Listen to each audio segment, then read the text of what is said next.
What if the way you see the world is the key to transforming your life? What if your thoughts and perspectives could unlock endless possibilities and reshape your destiny?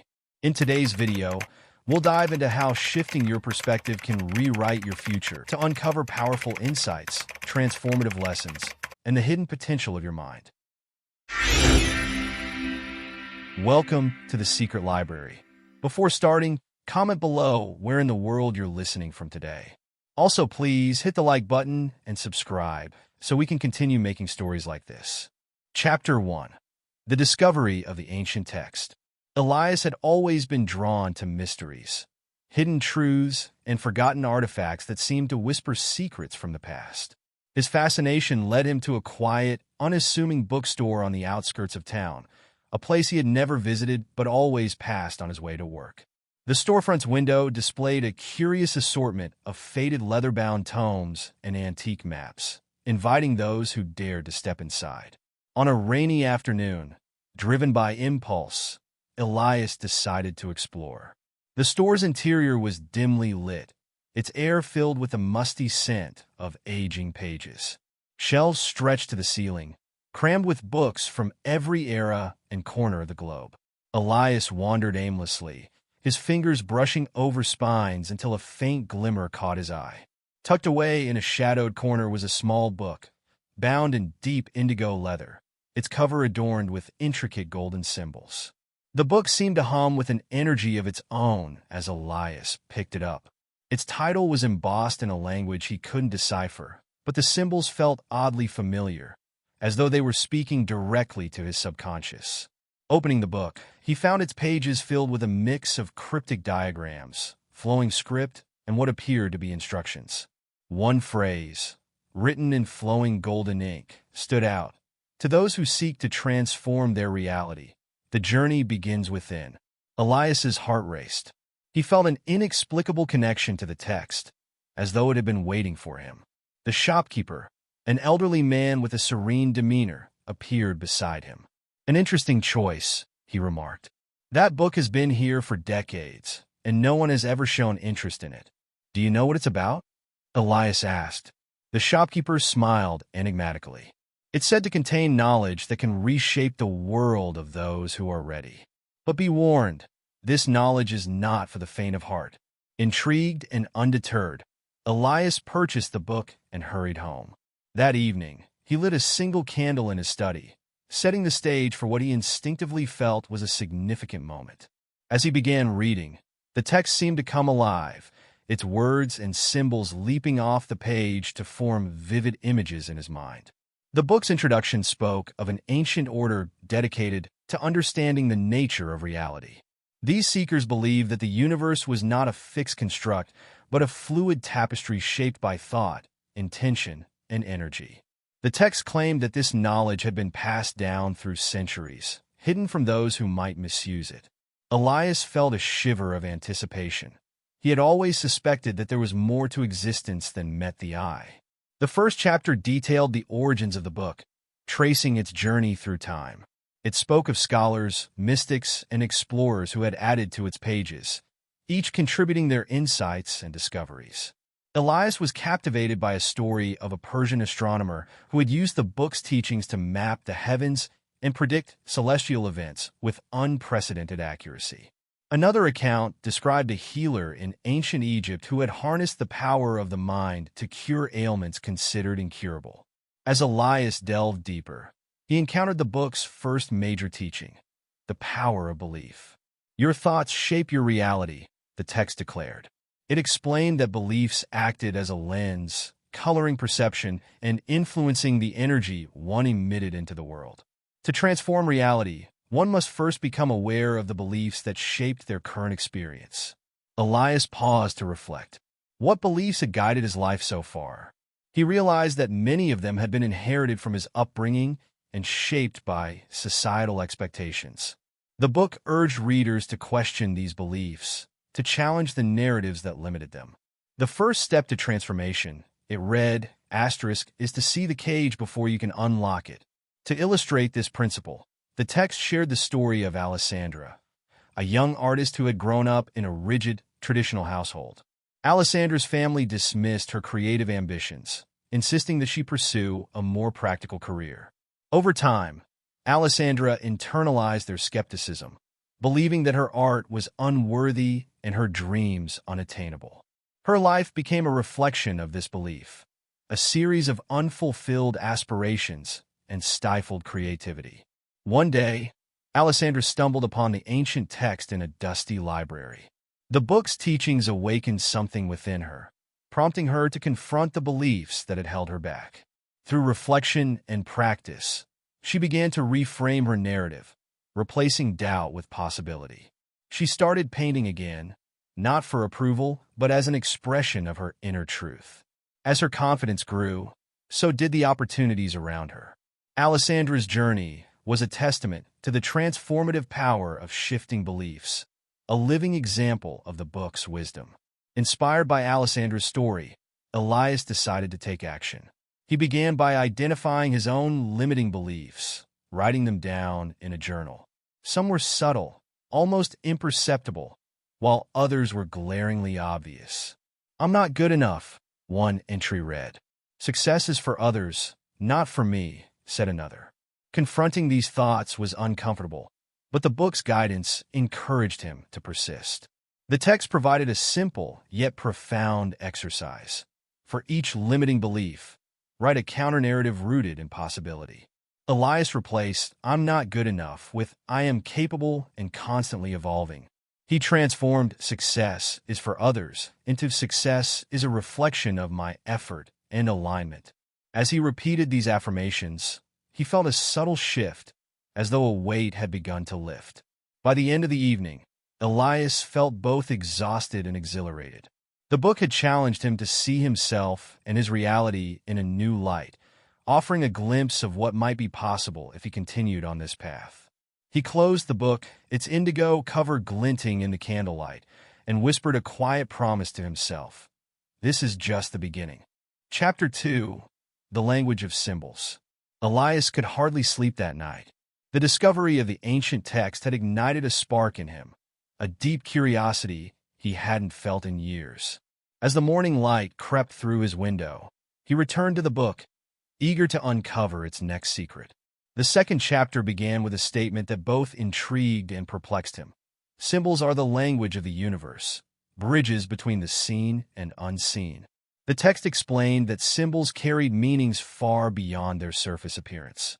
They were vessels of energy and intention, capable of transmitting profound truths directly to the subconscious mind.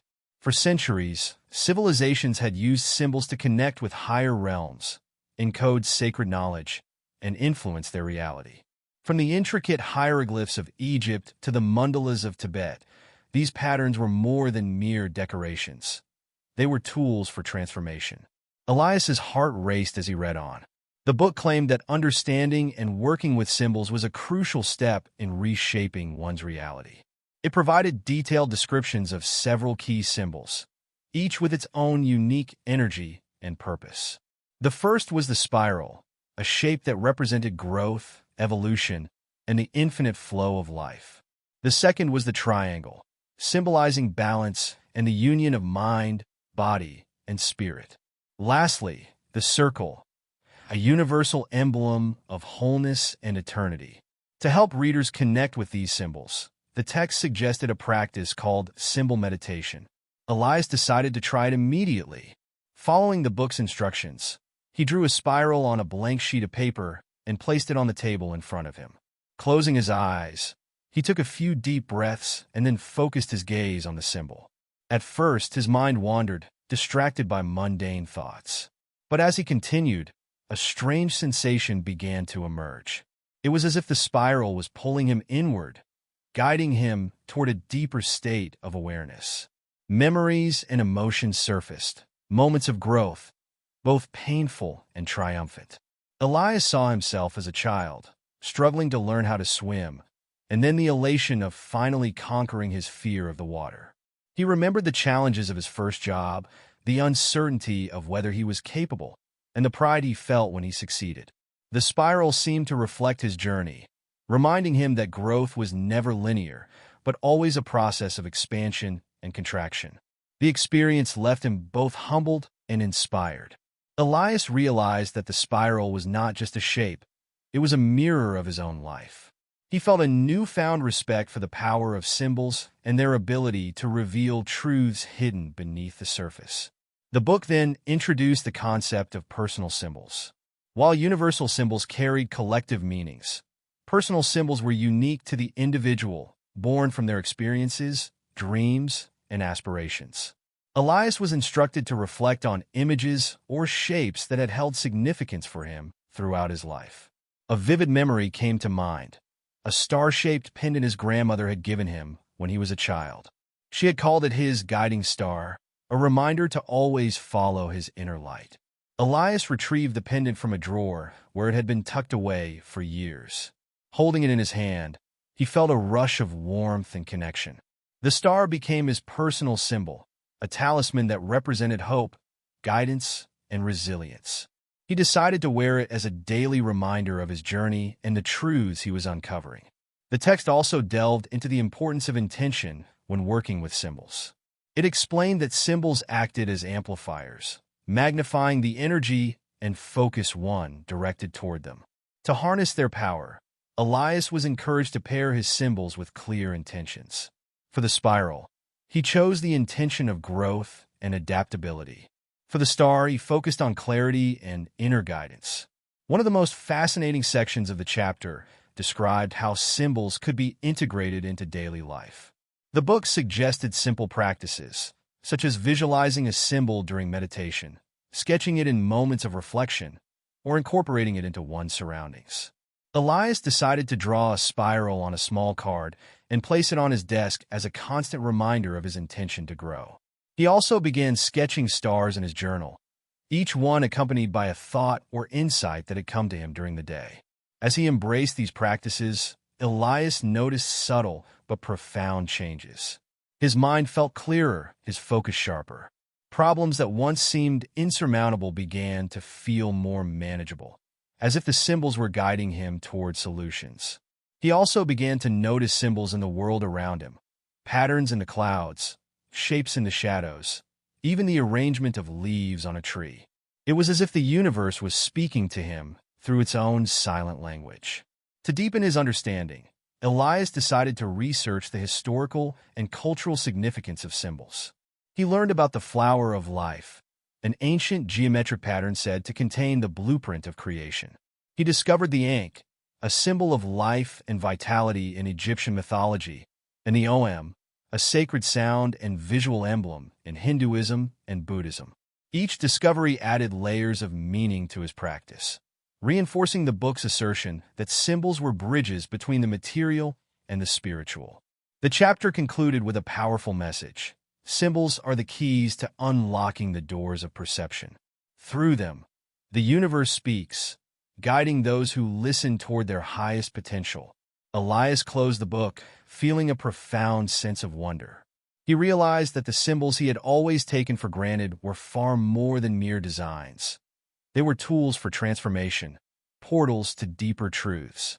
Before going to bed, Elias placed his star pendant on his nightstand, its surface catching the moonlight streaming through the window. He whispered a quiet promise to himself. I will learn this language. I will let it guide me. With that, he drifted into a deep, dream-filled sleep, the symbols from the book weaving their way into his subconscious mind. Chapter 3. The First Law. Thoughts Shape Existence. Elias awoke with a sense of purpose, the symbols from the ancient text lingering in his mind like whispers from another realm. He reached for the book, eager to dive into its next lesson. The third chapter began with a bold declaration. Your thoughts are the architects of your reality.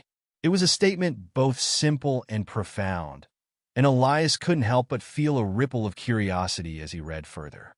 The text explained that thoughts were not just passive ideas but active forces, radiating energy that interacted with the fabric of existence.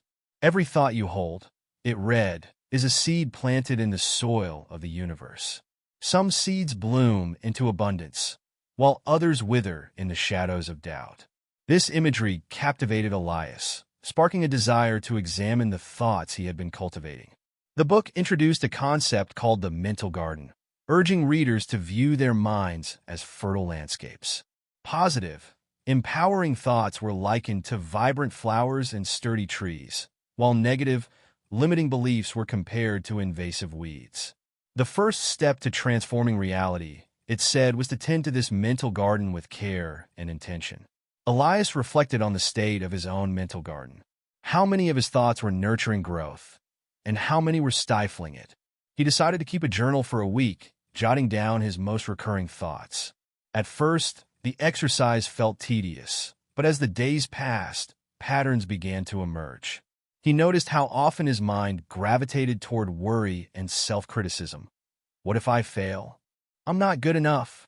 These thoughts, he realized, were like weeds, choking the potential of his aspirations. Determined to make a change, Elias turned to the book for guidance. The text provided a simple yet powerful practice: thought awareness and replacement. When a negative thought arises, it instructed, acknowledge it without judgment, then consciously replace it with one that aligns with your desired reality. Elias decided to give it a try. The next morning, as he prepared for an important presentation at work, he felt a familiar pang of doubt. I'm going to mess this up, his mind whispered. Catching the thought, Elias paused and took a deep breath. I am prepared and capable, he counted aloud. Repeating the affirmation several times, he felt a shift in his energy. The presentation went smoothly, and while it wasn't perfect, Elias walked away feeling proud of his effort. It was a small victory, but a significant one. The book also delved into the science of thought energy, referencing ancient philosophies and modern research. It described how focused thoughts could influence not only personal outcomes, but also the world around them. Elias was particularly fascinated by an experiment mentioned in the text. A group of monks meditating on peace had been shown to reduce crime rates in a nearby city. The idea that collective thought could create tangible change filled him with a sense of wonder and possibility. To illustrate the power of thought, the text shared the story of Lila, a healer from a remote village. Lila had grown up in poverty, surrounded by illness and despair. Yet, she possessed an unwavering belief in the power of the mind to heal and transform. While others saw only scarcity, Lila envisioned abundance. She imagined her village thriving, its fields lush with crops, and its people healthy and joyful. Guided by her vision, Lila began studying herbal medicine and energy healing, applying her knowledge to help those around her. Her positive outlook became contagious, inspiring others to believe in the possibility of change. Over time, the village began to flourish. Lila's story, the book emphasized, was a testament to the transformative power of focused, intentional thought. Elias couldn't help but feel inspired by Lila's journey. He decided to create his own vision board, a visual representation of the reality he wanted to manifest. Gathering magazines, photos, and art supplies, he spent an afternoon cutting and arranging images that resonated with his goals. A serene home office, a thriving garden, and a passport symbolizing future travels. Placing the board on his bedroom wall, Elias felt a surge of excitement every time he looked at it. The book encouraged readers to pair their visualizations with action, emphasizing that thoughts alone were not enough. Your thoughts are the map. Your actions are the steps, it read. Inspired by this advice, Elias began setting small, achievable goals aligned with his vision. He started by decluttering his workspace, a simple act that made room for creativity and focus. Each step, however small, felt like a move toward the life he envisioned. One evening, as Elias meditated on the lessons from the book, he had a profound realization. The universe responded not only to thoughts but also to the emotions behind them. The text had touched on this briefly, explaining that feelings were like the water that nourished the seeds of thought. Positive emotions such as gratitude and joy amplified the energy of intentions, while fear and doubt diminished it. To cultivate these emotions, Elias began practicing gratitude daily. Each night before bed, he wrote down 3 things he was grateful for, no matter how small. At first, the exercise felt forced, but over time, it became a source of genuine joy. He found himself appreciating moments he might have overlooked: a kind word from a colleague, the beauty of a sunset, the satisfaction of completing a task. By the end of the chapter, Elias felt a profound shift in his perspective. He understood that his thoughts were not just fleeting ideas but powerful forces shaping his reality. With this awareness, he resolved to tend his mental garden with care, planting seeds of possibility and nurturing them with intention.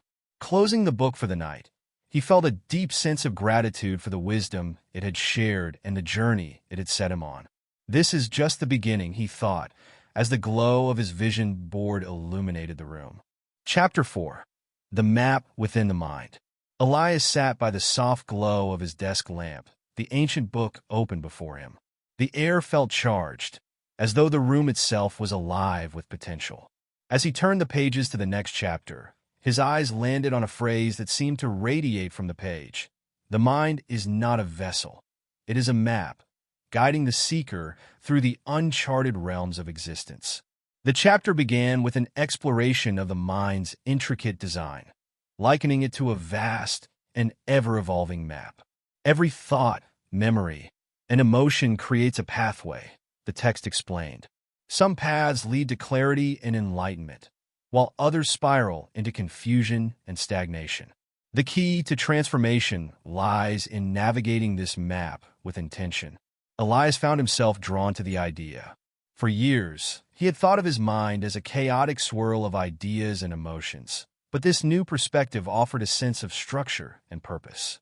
He continued reading, eager to understand how to chart his mental landscape. The book introduced the concept of mental cartography, a practice of mapping one's inner world. It described 3 key terrains: the planes of belief, where foundational thoughts shaped one's reality; the mountains of desire, where goals and aspirations were forged; and the valleys of shadow, where fears and doubts lingered.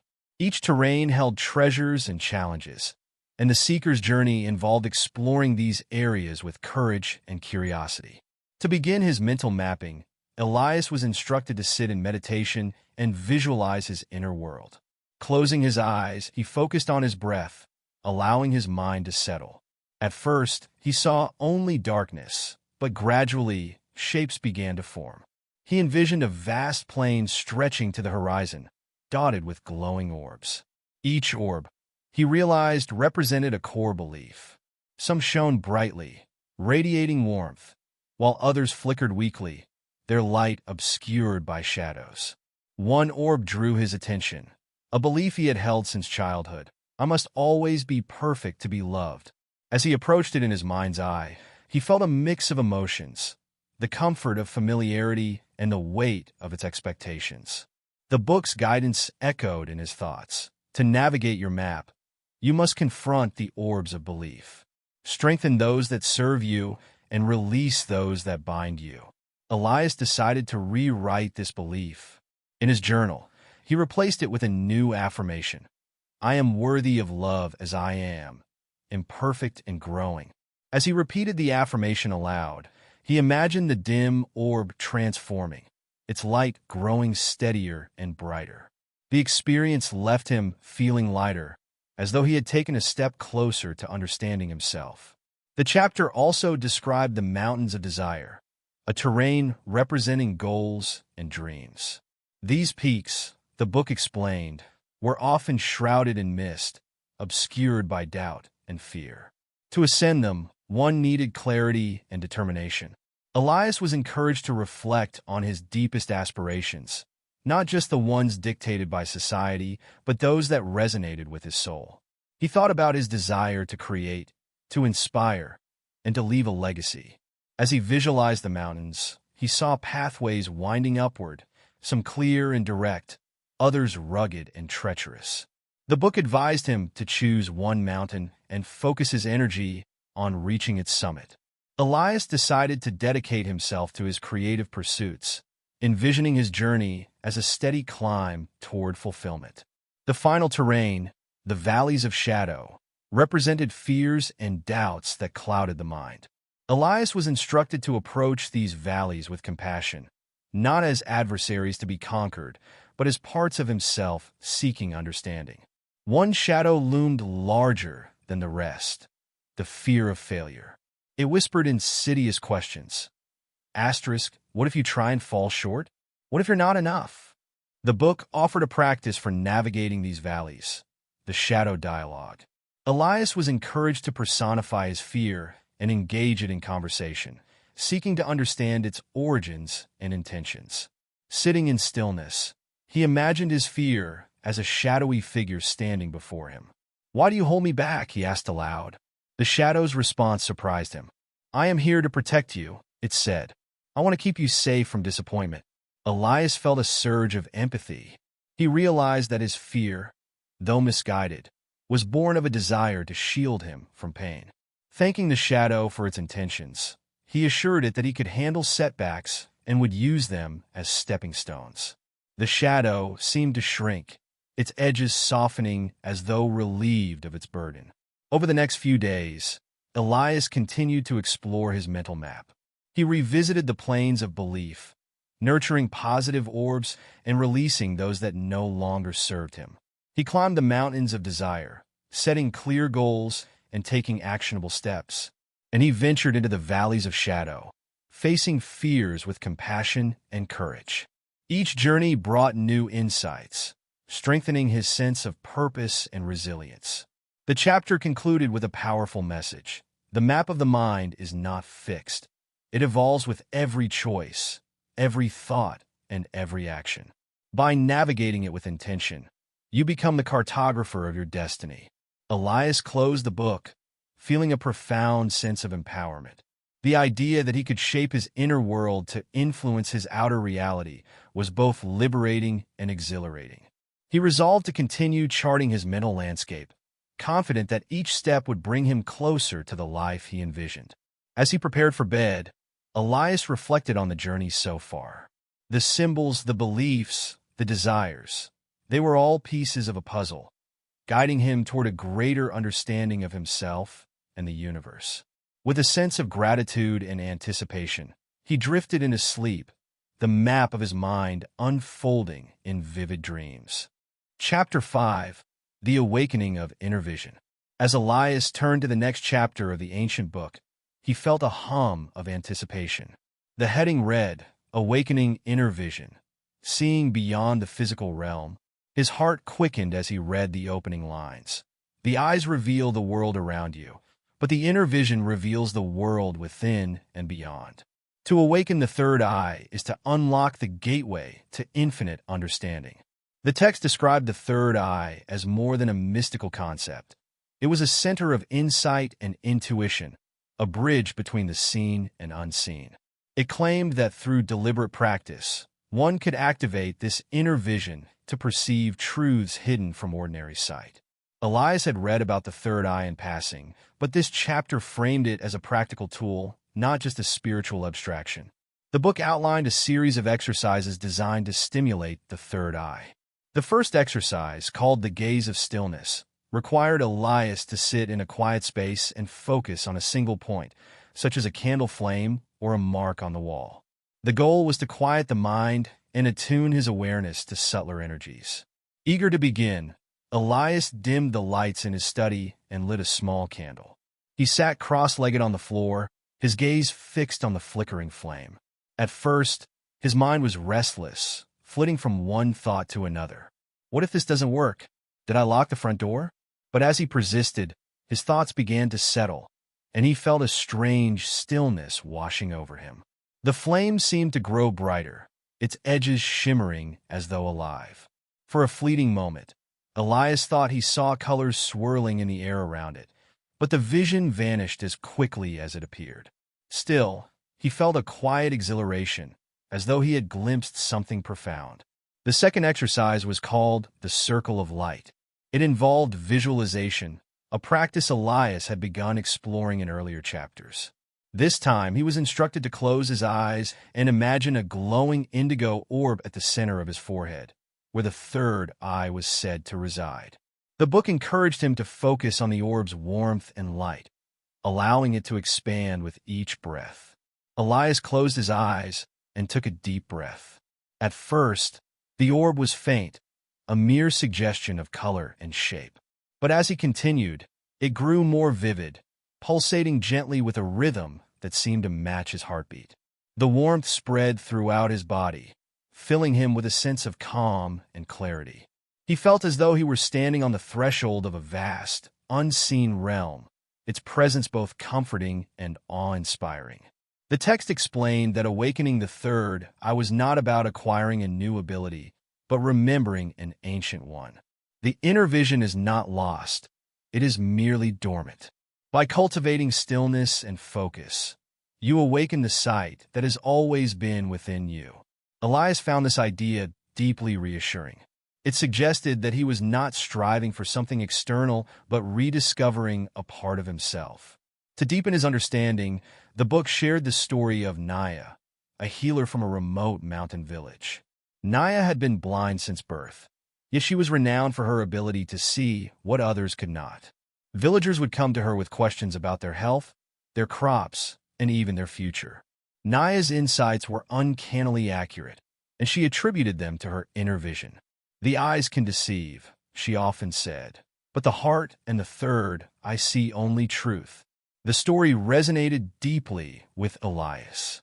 He thought of times when he had ignored his intuition, only to regret it later. Could awakening his inner vision help him make better decisions? Could it guide him toward the life he envisioned? The possibilities were both exciting and daunting. The chapter also explored the connection between the third eye and dreams. Dreams are the whispers of the subconscious, a language spoken through symbols and sensations. By awakening the third eye, you can enter your dreams with clarity and intention, uncovering messages and insights. Elias was encouraged to keep a dream journal, recording his experiences as soon as he woke up. The act of writing, the book explained, would strengthen the bridge between his conscious and subconscious minds. That night, Elias placed a notebook by his bed and drifted off to sleep, his mind filled with thoughts of inner vision. His dreams were vivid and strange, filled with images of glowing orbs, winding paths, and towering mountains. Upon waking, he scribbled down as much as he could remember, marveling at the detail and symbolism. One image stood out, a key floating in a pool of light. He didn't know what it meant, but he felt certain it was significant. The book offered guidance on interpreting such symbols. Do not seek literal meanings, it advised.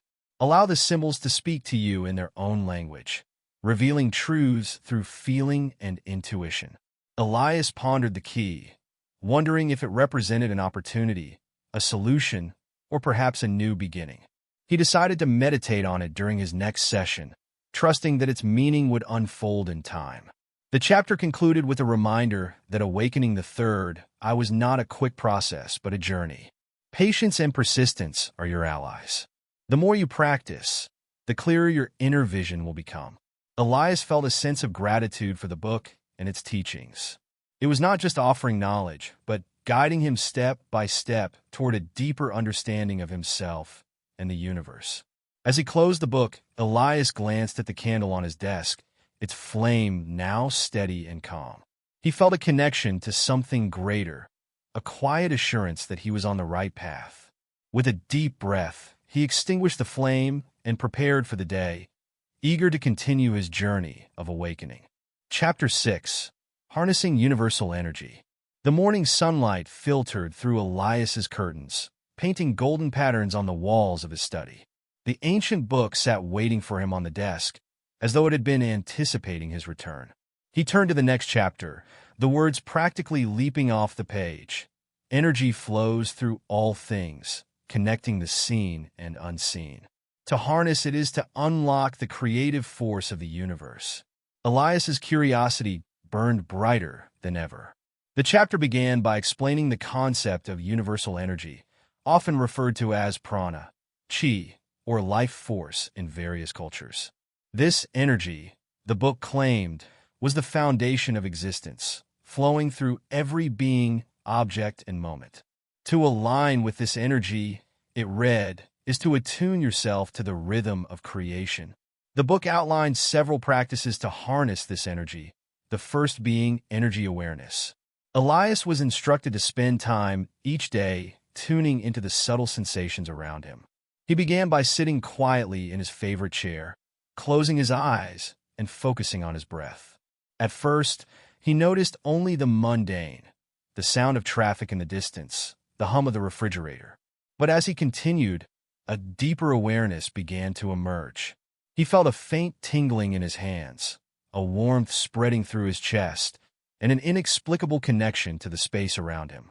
Encouraged by this initial success, Elias moved on to the next exercise, energy visualization. The text guided him to imagine a golden light surrounding his body, flowing in rhythmic waves. This light, the book explained, represented the universal energy available to all who sought it. As Elias visualized the light, he felt a profound sense of calm and empowerment, as though he were tapping into an infinite reservoir of strength. The book also introduced the concept of energy centers, often called chakras. These centers, it said, acted as gateways through which energy flowed. Each had its own unique qualities and influences. The third eye, which he had begun exploring in the previous chapter, was just one of 7 primary centers. Elias decided to focus on the solar plexus chakra, located just above his navel, which the book described as the seat of personal power and confidence. Following the book's instructions, Elias placed his hands over his solar plexus and imagined a glowing yellow light emanating from the area. He repeated an affirmation, "I am strong, confident, and aligned with my purpose." At first, he felt silly, but as he persisted, a warmth spread through his abdomen, filling him with a quiet determination. It was as though the light had awakened something dormant within him. To deepen his understanding, the book shared the story of Akira, a farmer who lived in harmony with the land. Akira believed that the crops he grew were nourished not only by sunlight and rain, but also by the energy he infused into the soil.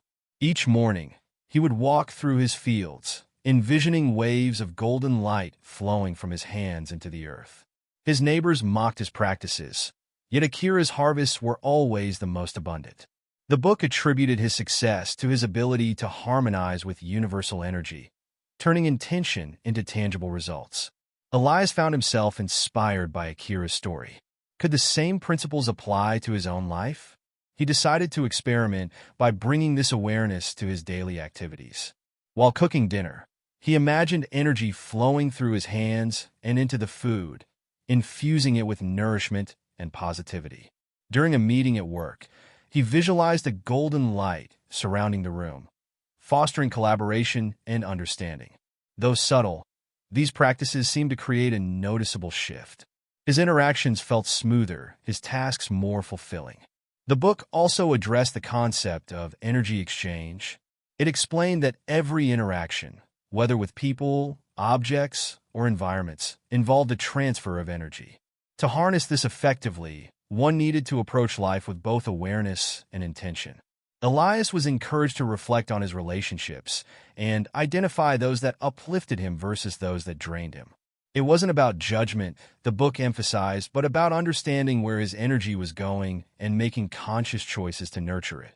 As he pondered this, Elias thought of his friend Marcus. Their conversations often left him feeling exhausted, as though he had been carrying the weight of both their worlds. Determined to shift this dynamic, Elias decided to approach their next meeting differently. Instead of allowing the usual complaints to dominate their interaction, he gently steered the conversation toward more positive topics.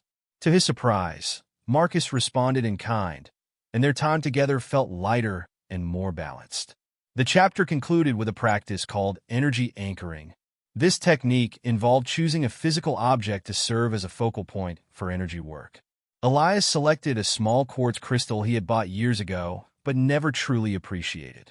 Holding the crystal in his hands, he visualized it absorbing the golden light of universal energy. The book encouraged him to carry the crystal with him, using it as a reminder of his connection to the infinite flow of life. By the end of the week, Elias felt a profound transformation taking root. He was more attuned to the world around him, more present in his actions, and more deliberate in his thoughts. The concept of universal energy had shifted from an abstract idea to a tangible experience, one that enriched every aspect of his life. As he closed the book for the evening, Elias felt a deep sense of gratitude. He placed the quartz crystal on his nightstand, its surface catching the moonlight, and whispered a quiet affirmation. I am aligned with the energy of the universe, and it flows through me freely. With that, he drifted into a peaceful sleep, his dreams filled with golden light and endless possibilities. Chapter 7. The Mirror of Self. Elias had always thought of mirrors as simple objects, tools to check appearances, to reflect the outer self. But as he turned the pages of the ancient book, he encountered a new perspective. The greatest mirror is not the one on your wall, it began, but the mirror of your inner world. To transform reality, you must first face yourself. The chapter's opening words struck a chord with Elias. The book explained that just as a physical mirror reflects our image, life reflects the beliefs, emotions, and intentions we hold within. The world outside you, it stated, is a projection of the world within. The key to change lies in understanding this dynamic. Elias's curiosity deepened as he read on, eager to uncover how this principle could guide his journey. The text introduced the concept of inner reflection, a practice of observing one's thoughts and emotions without judgment. Elias was encouraged to view his inner world as a mirror, reflecting the state of his mind and heart. The first step, the book advised, was to set aside time each day for quiet contemplation. Elias decided to try it that evening. He dimmed the lights in his study and sat in his favorite chair, the book resting on his lap. Closing his eyes, he took a deep breath and allowed his thoughts to flow freely. At first, the experience was chaotic, a flurry of worries, memories, and random musings. But as he continued, a pattern began to emerge. He noticed how often his mind returned to feelings of inadequacy, moments when he doubted his worth or feared failure. These thoughts, he realized, were shaping the way he viewed the world and interacted with it. The book's guidance echoed in his mind. To clear the mirror, you must first see the smudges. Elias opened his journal and began writing, pouring his thoughts onto the page. He listed the beliefs and emotions that surfaced during his reflection, not as truths, but as observations. I'm not enough, he wrote. I'm afraid of rejection. I feel stuck. The act of naming these feelings brought a sense of relief, as though he were beginning to untangle a knot he had carried for years.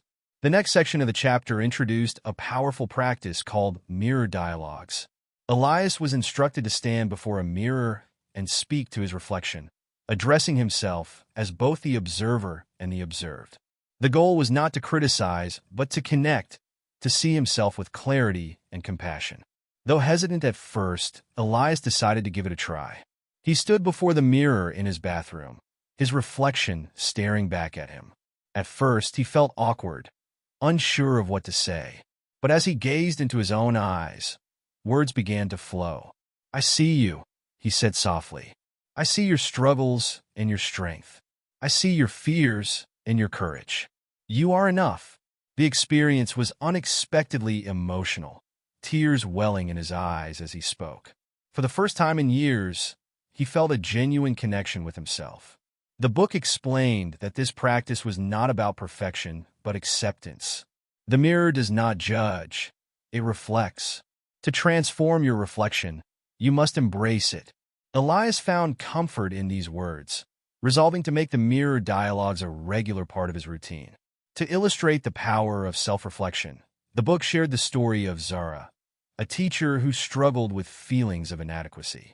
Zara's students admired her kindness and dedication, yet she often felt she wasn't doing enough. When a colleague introduced her to the practice of mirror dialogues, Zara began to confront the beliefs that held her back. Over time, she learned to see herself through the eyes of her students, as capable, caring, and impactful. This shift not only improved her confidence, but also deepened her connection with her work and her students. Elias found Zara's story inspiring, a reminder that transformation began within. He continued to explore his own reflection, pairing the mirror dialogues with affirmations from the book. I am worthy of love and success. I am growing and evolving every day. These words, repeated daily, began to reshape his inner narrative, replacing doubt with possibility. The chapter also delved into the concept of energetic mirrors.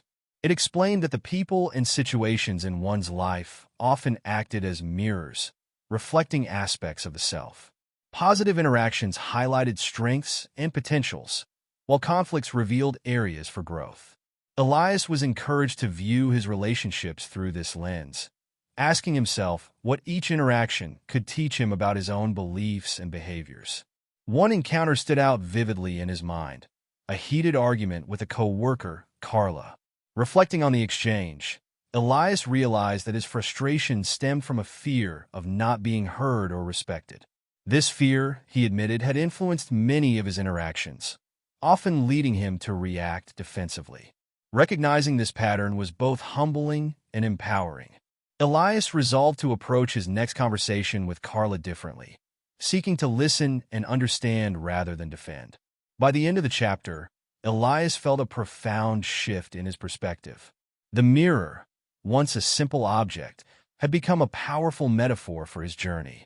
He understood that to change his reality, he needed to start with the reflection he saw each day, not just in glass, but in life itself. Before closing the book, Elias wrote one final affirmation in his journal: "I am the mirror and the light. As I change within, so does the world around me."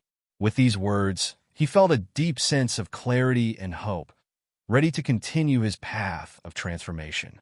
Chapter 8: The Alchemy of Emotion. Elias found himself drawn deeper into the ancient book, eager to uncover its next revelation.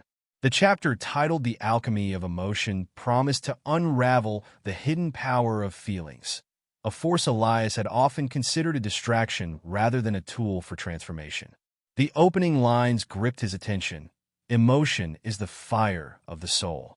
Harnessed, it becomes the alchemical flame that reshapes your reality. The text explained that emotions were more than fleeting experiences. They were dynamic energies that influenced the flow of universal energy. Positive emotions like joy and gratitude expanded this flow, creating harmony and abundance, while negative emotions like fear and anger constricted it. The key to transformation, the book stated, is not to suppress emotion, but to transmute it. Elias's thoughts wandered to moments when his emotions had overwhelmed him, clouding his judgment and steering him off course. Could these same emotions, he wondered, be turned into a source of strength? The book's teaching suggested that they could, provided one learned the art of emotional alchemy. The first exercise was deceptively simple: awareness. Elias was instructed to become an observer of his emotions, acknowledging them without judgment. That evening, as he reflected on his day, he noticed a wave of frustration rising within him, a result of a disagreement at work. Instead of dismissing the feeling, he allowed himself to sit with it, exploring its origins. Beneath the frustration, he discovered a deeper layer of fear, the fear of not being understood. The book's guidance echoed in his mind. Emotions are messages. Listen to them, and they will reveal their purpose.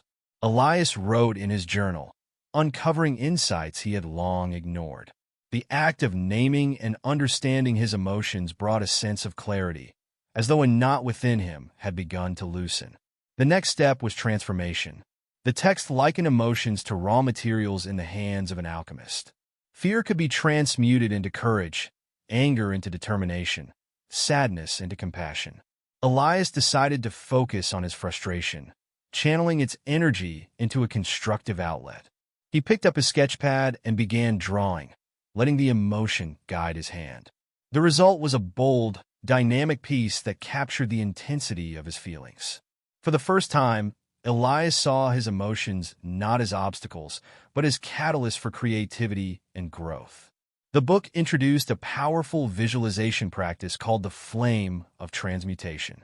Elias was instructed to close his eyes and imagine a golden flame within his heart. This flame, the book explained, had the power to purify and transform any emotion. Sitting in his study, Elias took a deep breath and visualized the flame, its warmth spreading through his chest. As he focused on the sensation, he brought to mind the frustration he had felt earlier, allowing it to enter the flame. He imagined the emotion dissolving, its energy reshaped into a glowing ember of courage and clarity. When he opened his eyes, he felt lighter, as though a weight had been lifted. The chapter shared the story of Amir, a blacksmith who embodied the principles of emotional alchemy. Amir's craft was more than forging metal. It was a practice of channeling his emotions into his work. When faced with anger, he hammered it into the blade of a sword, shaping it with precision and purpose. When sadness visited him, he poured it into the creation of delicate jewelry, each piece a testament to the beauty that could emerge from pain.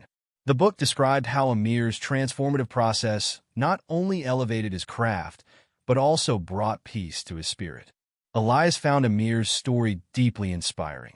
It reminded him that transformation was not about erasing emotions, but about giving them form and meaning. He decided to apply this lesson to his own life, starting with small, intentional acts. When anxiety crept in, he turned to yoga, using movement and breath to ground himself. When joy visited, he shared it with others, brightening their days with simple gestures of kindness. The book also emphasized the importance of gratitude as a transformative force. Gratitude is the highest alchemy, turning even the smallest moments into gold, it declared. Elias began keeping a gratitude journal, noting 3 things each day for which he was thankful. At first, the entries were mundane: a good cup of coffee, a sunny afternoon.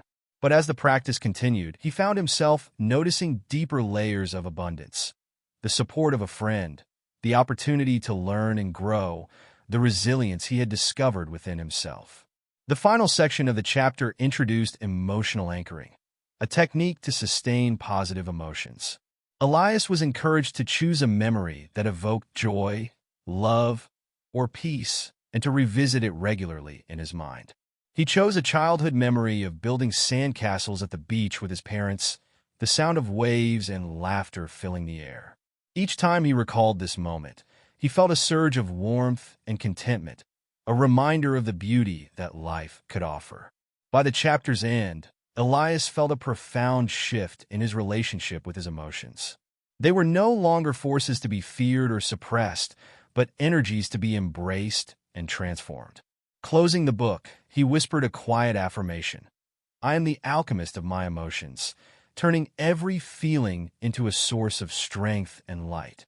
That night, Elias dreamed of golden flames dancing in the darkness, their warmth illuminating paths he had never seen before. The journey of emotional alchemy had only just begun, and he was ready to walk its transformative path. Chapter 9: The Power of Intentions. Elias turned the page, his anticipation growing with each chapter. The book now delved into the transformative nature of intentions, introducing the concept with a profound statement. Intentions are the blueprints of reality, shaping the unseen into the seen. For Elias, this chapter felt like a natural progression of his journey, offering a deeper understanding of how his thoughts and emotions interacted with the external world. The chapter opened with an analogy. Intentions were likened to seeds, and the universe to a fertile garden. Plant with clarity and nurture with focus. It read, and your intentions will bloom into the reality you desire. Elias smiled at the simplicity of the metaphor, yet he knew its implications were far-reaching. It was not enough to wish for something. One had to set clear, deliberate intentions and align their actions with them. To illustrate the concept, the book shared the story of Amara, a sculptor renowned for her ability to infuse life into stone. Before beginning any piece, Amara would sit quietly, envisioning the completed sculpture in her mind's eye. She would hold this vision with unwavering clarity, allowing it to guide her hands as she worked. Her sculptures, the book explained, were not merely the result of skill, but of the focused intentions she poured into them. Each piece seemed to radiate the essence of her vision, captivating all who beheld it. Elias found himself inspired by Amara's approach. He reflected on the intentions he had set in his own life and how often they were muddled by doubt or distraction. Could he cultivate the same clarity and focus that Amara embodied? The book suggested several practices to help readers strengthen their intentions, and Elias decided to try them all. The first practice was writing intentions with purpose. Elias was instructed to write down his intentions as though they were already achieved, using vivid, specific language.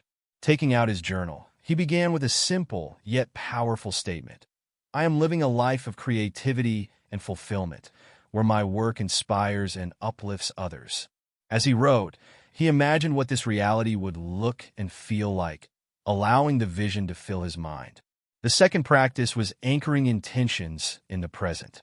The book emphasized that intentions were most potent when rooted in the now. Instead of saying, I will be successful, one might declare, I am aligned with success and abundance in this moment. Elias tried this with his own intentions, noticing how the shift in language made them feel more immediate and attainable. The third practice was visualization and energy alignment. Elias was guided to close his eyes and imagine his intentions as vibrant energy fields surrounding him. He pictured himself stepping into these fields, feeling their warmth and vitality infuse his being. This exercise left him feeling energized and motivated, as though his intentions were already beginning to manifest. The book also introduced the concept of intention blockers, thoughts and habits that sabotaged one's ability to manifest their desires. These included self-doubt, fear, and conflicting intentions. Elias was encouraged to identify and release these blockers through mindfulness and self-compassion. He reflected on times when his fears had held him back, such as his reluctance to share his creative work with others. Recognizing these patterns, he made a commitment to approach them with kindness and courage. To deepen his understanding, the book shared another story, this time of Tariq, a sailor who navigated treacherous seas with unwavering faith in his intentions. Tariq's secret was simple. Before each journey, he would set a clear intention, visualizing safe passage and a successful voyage. Despite the unpredictability of the ocean, Tariq's intentions seemed to guide him, as though the universe itself conspired to support his goals. His story reminded Elias that while intentions could not control every outcome, they created a foundation of focus and resilience. Elias decided to experiment with setting daily intentions. Each morning, he wrote a single, focused intention in his journal. Today, I will approach every task with creativity and presence. He carried this intention with him throughout the day, revisiting it whenever his mind began to wander. To his surprise, this simple practice brought a sense of clarity and purpose to even mundane activities. Whether he was drafting a report at work or preparing a meal at home, he felt more engaged and intentional. The chapter also explored the relationship between intentions and gratitude. Gratitude amplifies intentions, the book explained, creating a cycle of abundance and fulfillment. Elias began pairing his intentions with expressions of gratitude, thanking the universe as though his desires were already realized. This practice deepened his connection to his intentions, transforming them from abstract ideas into lived experiences. The final section of the chapter introduced the ripple effect of intentions. The book described how clear, positive intentions not only shaped one's personal reality, but also influenced the people and environments around them. It shared the story of Layla, a teacher whose daily intention was to inspire and uplift her students.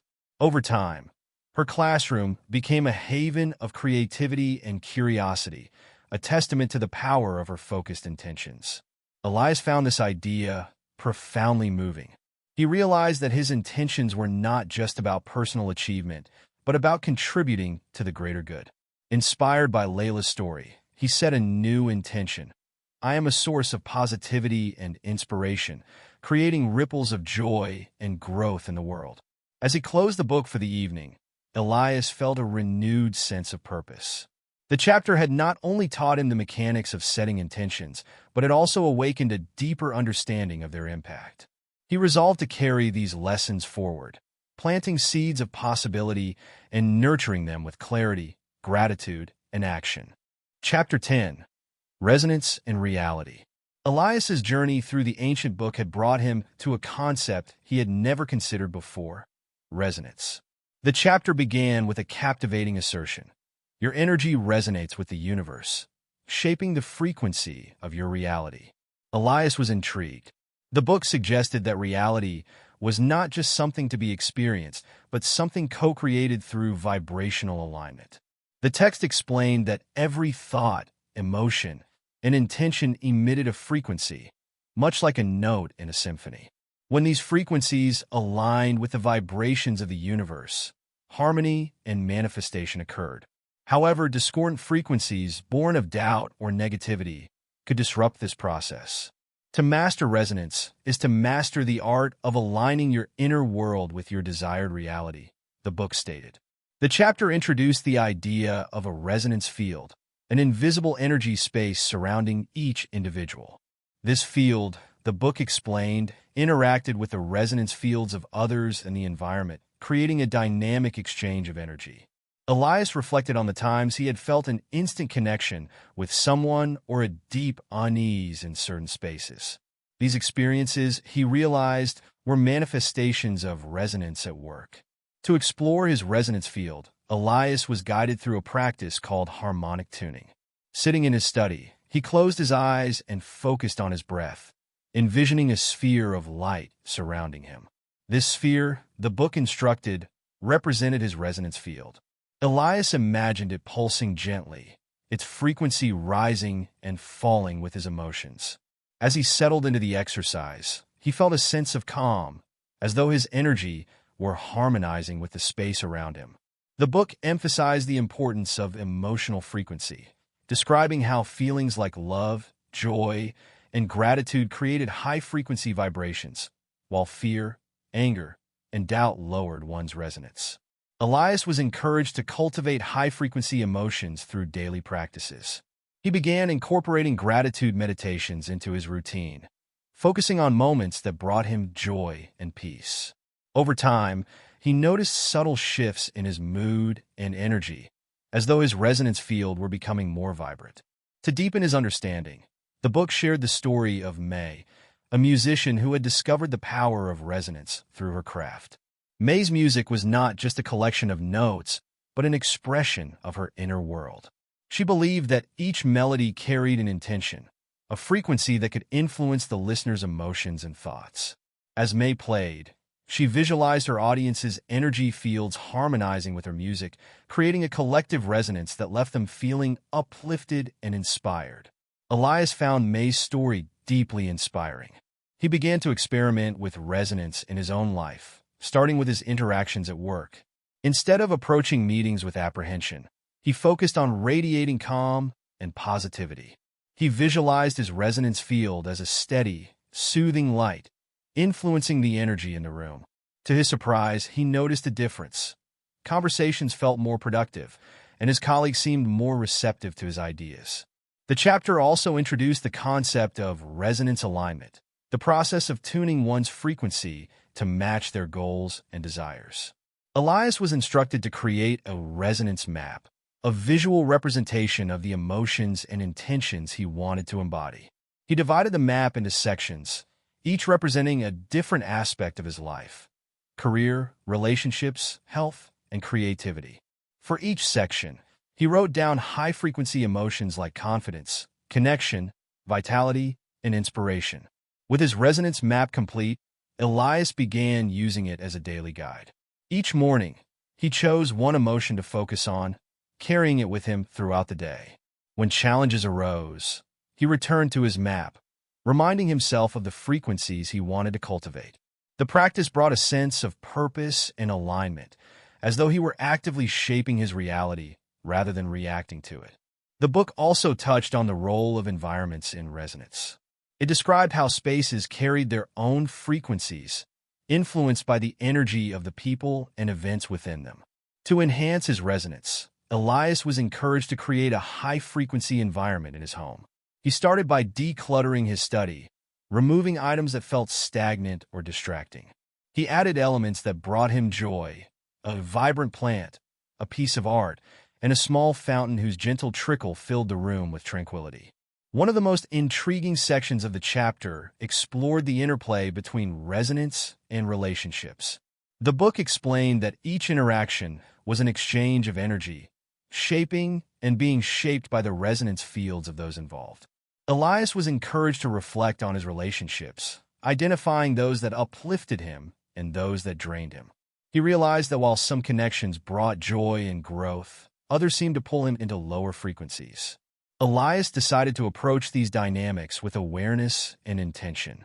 Instead of avoiding challenging relationships, he focused on maintaining his own resonance field, ensuring that his energy remained steady and positive. This shift in perspective not only improved his interactions, but also helped him set healthier boundaries. The chapter concluded with a powerful affirmation: "I am a being of resonance, harmonizing with the frequencies of love, joy, and abundance. My energy shapes my reality, and I am aligned with the symphony of the universe." Elias repeated the affirmation aloud, feeling its truth resonate within him. As he closed the book for the night, Elias felt a profound sense of connection to himself, to others, and to the universe. The concept of resonance had opened a new dimension of understanding, one that empowered him to align his inner world with the reality he desired. With a deep breath, he extinguished the candle on his desk, the room falling into a serene silence. In that moment, he felt the harmony of his journey unfolding, each note a step closer to his highest potential. Chapter 11. The Dance of Synchronicity. Elias had often dismissed coincidences as mere chance, but the ancient book invited him to view them through a different lens. The chapter titled The Dance of Synchronicity began with an intriguing assertion. There are no coincidences, only the intricate choreography of the universe guiding you toward your highest good. The text explained that synchronicity referred to meaningful coincidences, events that appeared unrelated yet held significant connections. These occurrences, the book suggested, were the universe's way of communicating, offering guidance, and aligning one's path with their true purpose. Elias was encouraged to become aware of these moments, to see them as signposts rather than random happenings. To illustrate this concept, the book shared the story of Lila, a traveler who experienced a series of synchronicities that led her to discover her life's calling. While exploring a foreign city, Lila repeatedly encountered references to a particular symbol, a lotus flower. Intrigued, she followed these signs, which led her to a meditation retreat where she found profound inner peace and clarity. This experience inspired her to become a meditation teacher, a path she had never considered before the trip. Elias found Lila's story fascinating and began reflecting on his own life, recalling instances where coincidences had seemed too purposeful to ignore. He remembered meeting a mentor who had significantly influenced his career, a connection that had come about through a chance encounter at a cafe. At the time, he had brushed it off as luck, but now he wondered if it had been synchronicity at play. The book introduced practices to attune oneself to synchronicity. The first was cultivating awareness.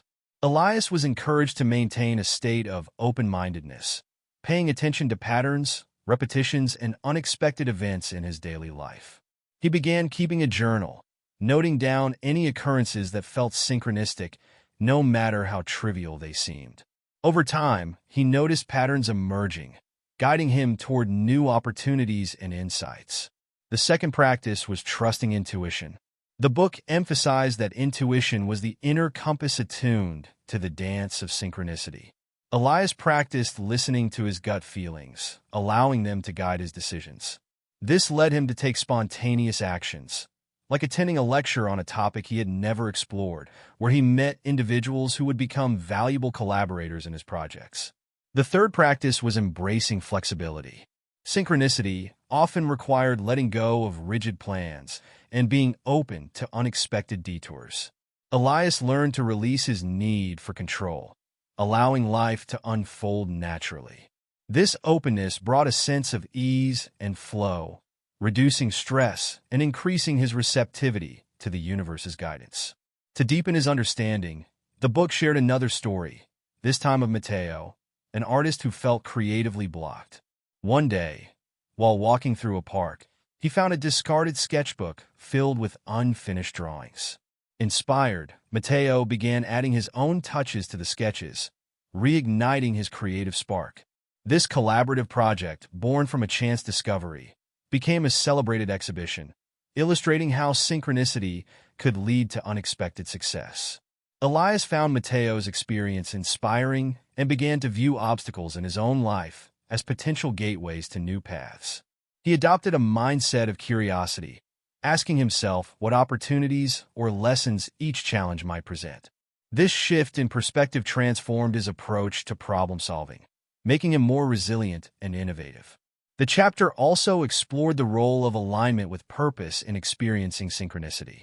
The book suggested that when one's actions and intentions align with their true purpose, the universe conspired to support them, often through synchronistic events. Elias reflected on his passions and values, seeking ways to integrate them more fully into his daily life. This alignment brought a sense of fulfillment and increased the frequency of meaningful coincidences. The final section of the chapter introduced the practice of gratitude as a means to enhance synchronicity. Expressing gratitude for the guidance and opportunities presented by the universe, the book explained, created a positive feedback loop, attracting more synchronistic experiences. Elias incorporated gratitude into his daily routine, thanking the universe for both the blessings and the lessons, fostering a deeper connection with the flow of life. By the chapter's end, Elias felt a profound shift in his perception of reality. He no longer viewed life as a series of random events, but as a cohesive dance, with synchronicity as the music guiding his steps. He embraced the idea that by aligning with the universe's rhythm, he could navigate his path with greater ease and joy. Before closing the book, Elias wrote a final affirmation in his journal. "I am attuned to the dance of synchronicity, open to the universe's guidance, and aligned with my highest purpose." With these words, he felt a deep sense of connection and trust in the unfolding journey of his life. Chapter 12. The Language of Symbols. As Elias delved deeper into the ancient book, he encountered a chapter that promised to unlock a hidden language, the language of symbols. The opening lines immediately captivated him. Symbols are the universe's way of speaking in whispers, communicating truths that transcend words.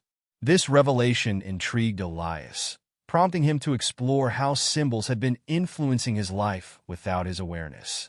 The text explained that symbols were more than arbitrary images or objects. They were vessels of meaning, carrying energies and messages from the unseen world. From ancient hieroglyphs to modern logos, symbols have been used throughout history to convey profound truths, evoke emotions, and guide decisions. Elias wondered how many symbols in his own life had gone unnoticed or misunderstood. The book introduced the concept of personal symbols, explaining that each individual had a unique set of images and objects that resonated with their subconscious mind. These symbols often appeared in dreams, memories, or moments of heightened intuition. Elias was encouraged to identify his personal symbols by reflecting on recurring images in his life. He closed his eyes, allowing his mind to wander. Almost immediately, the image of a key emerged, a simple, golden key that seemed to promise access to something greater. Intrigued by this discovery, Elias turned to the next exercise, symbol journaling. He was instructed to record any symbols that appeared in his daily life, whether in dreams, conversations, or unexpected encounters. Over the course of a week, Elias noticed a surprising pattern. Keys appeared everywhere, in advertisements, on door handles, and even in a movie he watched. The book suggested that such patterns were not random but synchronistic, guiding him toward a deeper understanding of his current journey. The chapter also explored the concept of archetypal symbols, universal images that carried collective meanings across cultures and eras. These included the sun, representing vitality and clarity, the moon, symbolizing intuition and cycles, and the tree, embodying growth and connection. Elias was encouraged to reflect on which archetypes resonated with him most strongly. He felt an immediate connection to the tree, its roots grounding it in the earth while its branches reached toward the sky. The tree, he realized, mirrored his own aspirations, a desire for stability coupled with a yearning for growth.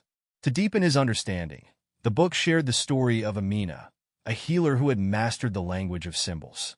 Amina's practice involved interpreting the symbols her clients encountered, using them as tools for insight and transformation. One client, plagued by recurring dreams of a broken bridge, discovered through Amina's guidance that the symbol reflected a fractured relationship in her life.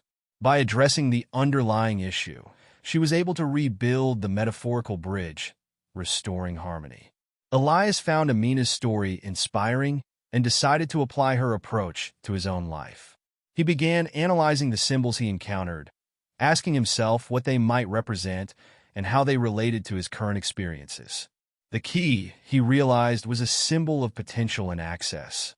It encouraged him to explore new opportunities, unlock hidden talents, and trust in his ability to overcome obstacles. The chapter introduced practical techniques for engaging with symbols, starting with meditative visualization. Elias was guided to sit quietly and imagine himself interacting with a chosen symbol. He visualized holding the golden key, feeling its weight and texture in his hand. As he focused on the image, he asked it a question: "What do you wish to reveal?" In response, a vision unfolded in his mind: a door standing ajar, its threshold bathed in light. The vision filled him with a sense of curiosity and courage, as though the key were urging him to step into the unknown.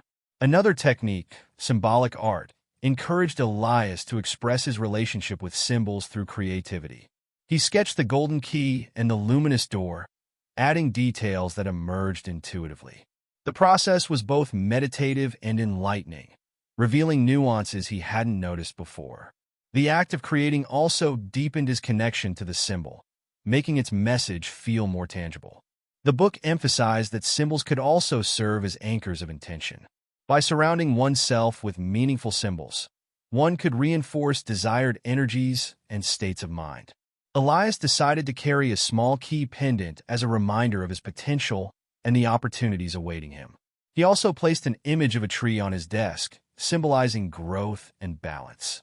The chapter concluded with an exploration of sacred symbols, those imbued with spiritual significance.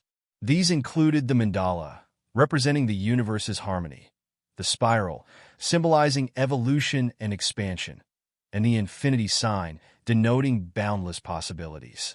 Elias was encouraged to incorporate sacred symbols into his practices, using them to enhance meditation, visualization, and intention setting. By the end of the chapter, Elias felt a profound sense of connection to the language of symbols. What had once seemed abstract now felt deeply personal and meaningful, a bridge between his inner world and the universe's guidance.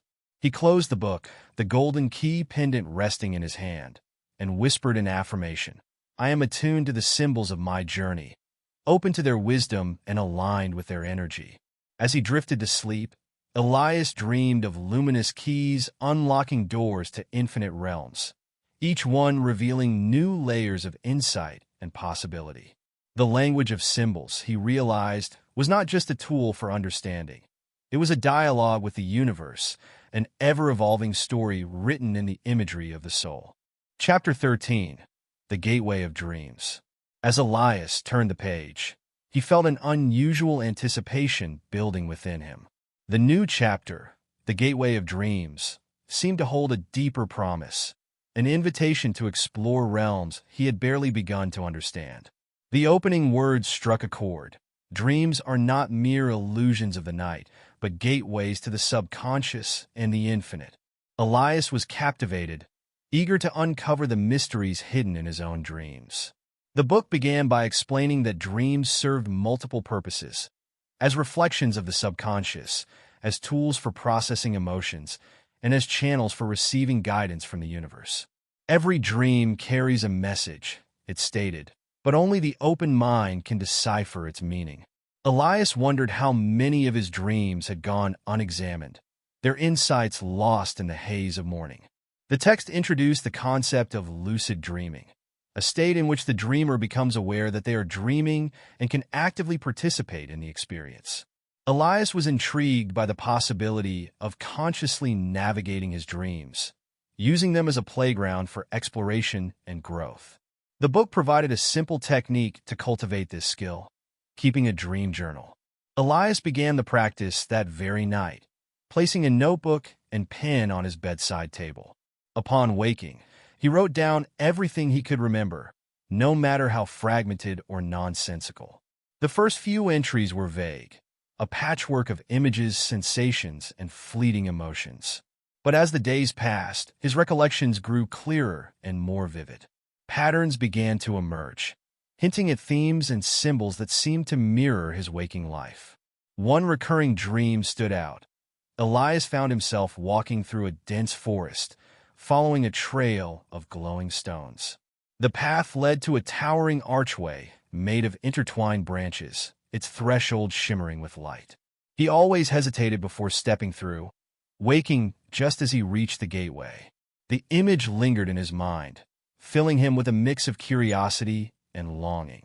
The book encouraged Elias to approach his dreams as conversations with his subconscious. Ask questions before you sleep, it suggested, and the answers will come in the language of dreams. Inspired, Elias began setting intentions before bed, asking for clarity on specific challenges or guidance for his journey. To his amazement, his dreams responded, offering insights that felt both profound and deeply personal. To deepen his understanding, the book shared the story of Leona, a woman who had used her dreams to heal old wounds. Plagued by recurring nightmares of a collapsing bridge, Leona sought to uncover their meaning. Through dream journaling and meditation, she realized the bridge symbolized a relationship she had been avoiding. Confronting the issue in her waking life led to a resolution, and the nightmares ceased. Her story reminded Elias that dreams were not just passive experiences, but active tools for transformation. The chapter also introduced dream symbols, explaining that certain images carried universal meanings while others were unique to the dreamer. Elias reflected on the glowing stones and the forest gateway in his recurring dream. The book encouraged him to explore their significance through meditation. Closing his eyes, he imagined himself standing before the archway, the air buzzing with energy. He asked the gateway what it represented, and a single word surfaced in his mind: potential. This revelation filled Elias with a sense of purpose. The gateway, he realized, was an invitation to step into his untapped potential, to move beyond his fears and limitations. The glowing stones, like breadcrumbs, were guiding him toward this threshold. Armed with this understanding, he resolved to approach his dreams with even greater intention and curiosity. The text introduced another practice: dream re-entry. Elias was guided to revisit significant dreams during meditation, imagining himself stepping back into the scene and exploring it further. He tried this with his forest dream, envisioning himself walking through the gateway. On the other side, he found a sprawling meadow bathed in golden light. In the distance, a figure stood waiting, their face obscured but their presence comforting. Though the meditation ended before he could approach the figure, the experience left Elias feeling both intrigued and reassured. The book emphasized that dreams could also serve as a source of creativity. The dream world is a canvas where the subconscious paints, it stated, encouraging Elias to bring elements of his dreams into his waking life. Inspired by the forest and the glowing stones, he began sketching scenes from his dreams, weaving them into his creative projects. The act of translating dreams into art deepened his connection to their messages, making them feel more tangible and real. One of the most profound lessons of the chapter was the idea that dreams were a bridge between the conscious and the infinite. Through dreams, the book explained, you access the wisdom of the universe, the collective consciousness, and the depths of your own soul. This perspective transformed the way Elias viewed his nights, turning sleep into an opportunity for discovery and growth. The chapter concluded with a practice called the dream altar. Elias was encouraged to create a small space dedicated to his dreams, adorned with symbols and objects that resonated with his nighttime journeys. He placed a miniature archway, a cluster of glowing crystals, and a journal on the altar, using it as a focal point for his intentions. Each evening, he sat before the altar, reflecting on the day and setting the stage for meaningful dreams. By the chapter's end, Elias felt a profound connection to the dream world, seeing it not as a separate realm, but as an integral part of his journey. He closed the book, the glow of his altar casting soft shadows in the room, and whispered an affirmation. I am open to the wisdom of my dreams, trusting their guidance to illuminate my path. Chapter 14. The Web of Collective Dreams.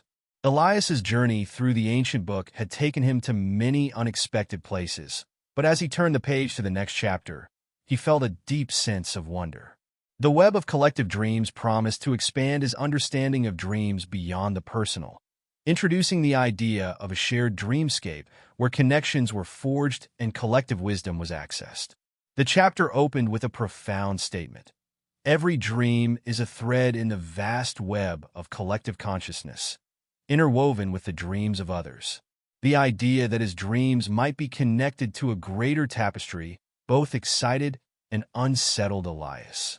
The book explained that the web of collective dreams was a space where the boundaries between individuals dissolved, allowing for the exchange of energy, ideas, and insights.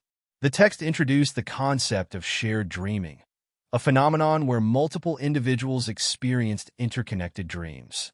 These shared experiences, the book suggested, often occurred between people with deep emotional or spiritual bonds, such as close friends, family members, or even strangers drawn together by a shared purpose. Elias recalled moments when he and a friend had described eerily similar dreams, dismissing them as coincidences. Now he wondered if they had unknowingly tapped into the collective dreamscape. To illustrate the concept, the book shared the story of two sisters, Nia and Zara, who lived miles apart, yet frequently shared dreams of a lush, mysterious garden. In these dreams, they would meet beneath a towering tree, exchanging thoughts and feelings without words. Over time, these encounters deepened their bond and revealed insights that helped them navigate challenges in their waking lives. The sisters' experiences, the book explained, demonstrated the power of the collective dream web to strengthen connections and foster mutual growth. Elias was intrigued and decided to explore the possibility of shared dreaming in his own life. The book provided practical steps for inviting this phenomenon. The first step was setting an intention together. Elias reached out to his closest friend, Maya, sharing what he had learned and proposing an experiment. They agreed to focus on a single intention before sleep, to meet in a dream and explore a shared symbol, a glowing lantern. The second step was meditative alignment. The book suggested that synchronizing energy before sleep increased the likelihood of shared dreaming. Elias and Maya practiced a short meditation over a video call, visualizing the glowing lantern and imagining it guiding them to the same dreamscape. Though skeptical, they both felt a sense of calm and connection as they drifted off to sleep. The next morning, Elias awoke with fragments of a dream. He remembered walking through a dimly lit forest, the air thick with anticipation. In the distance, he had seen a lantern's glow, faint but unmistakable. When he called Maya, he was stunned to hear her describe a similar scene. Though their memories were incomplete, the parallels were undeniable. The experiment left them both exhilarated and eager to try again. The book also explored the role of collective dreaming in shaping larger movements and events. Throughout history, it stated, great shifts in society have often been preceded by shared visions and dreams among those destined to bring change. Elias reflected on the idea that the collective dreamscape was not just a realm of connection, but also a crucible for transformation. He wondered what potential lay dormant in humanity's shared dreams, waiting to be awakened. To deepen his understanding, the book introduced dream circles, gatherings where individuals shared their dreams and sought connections between them.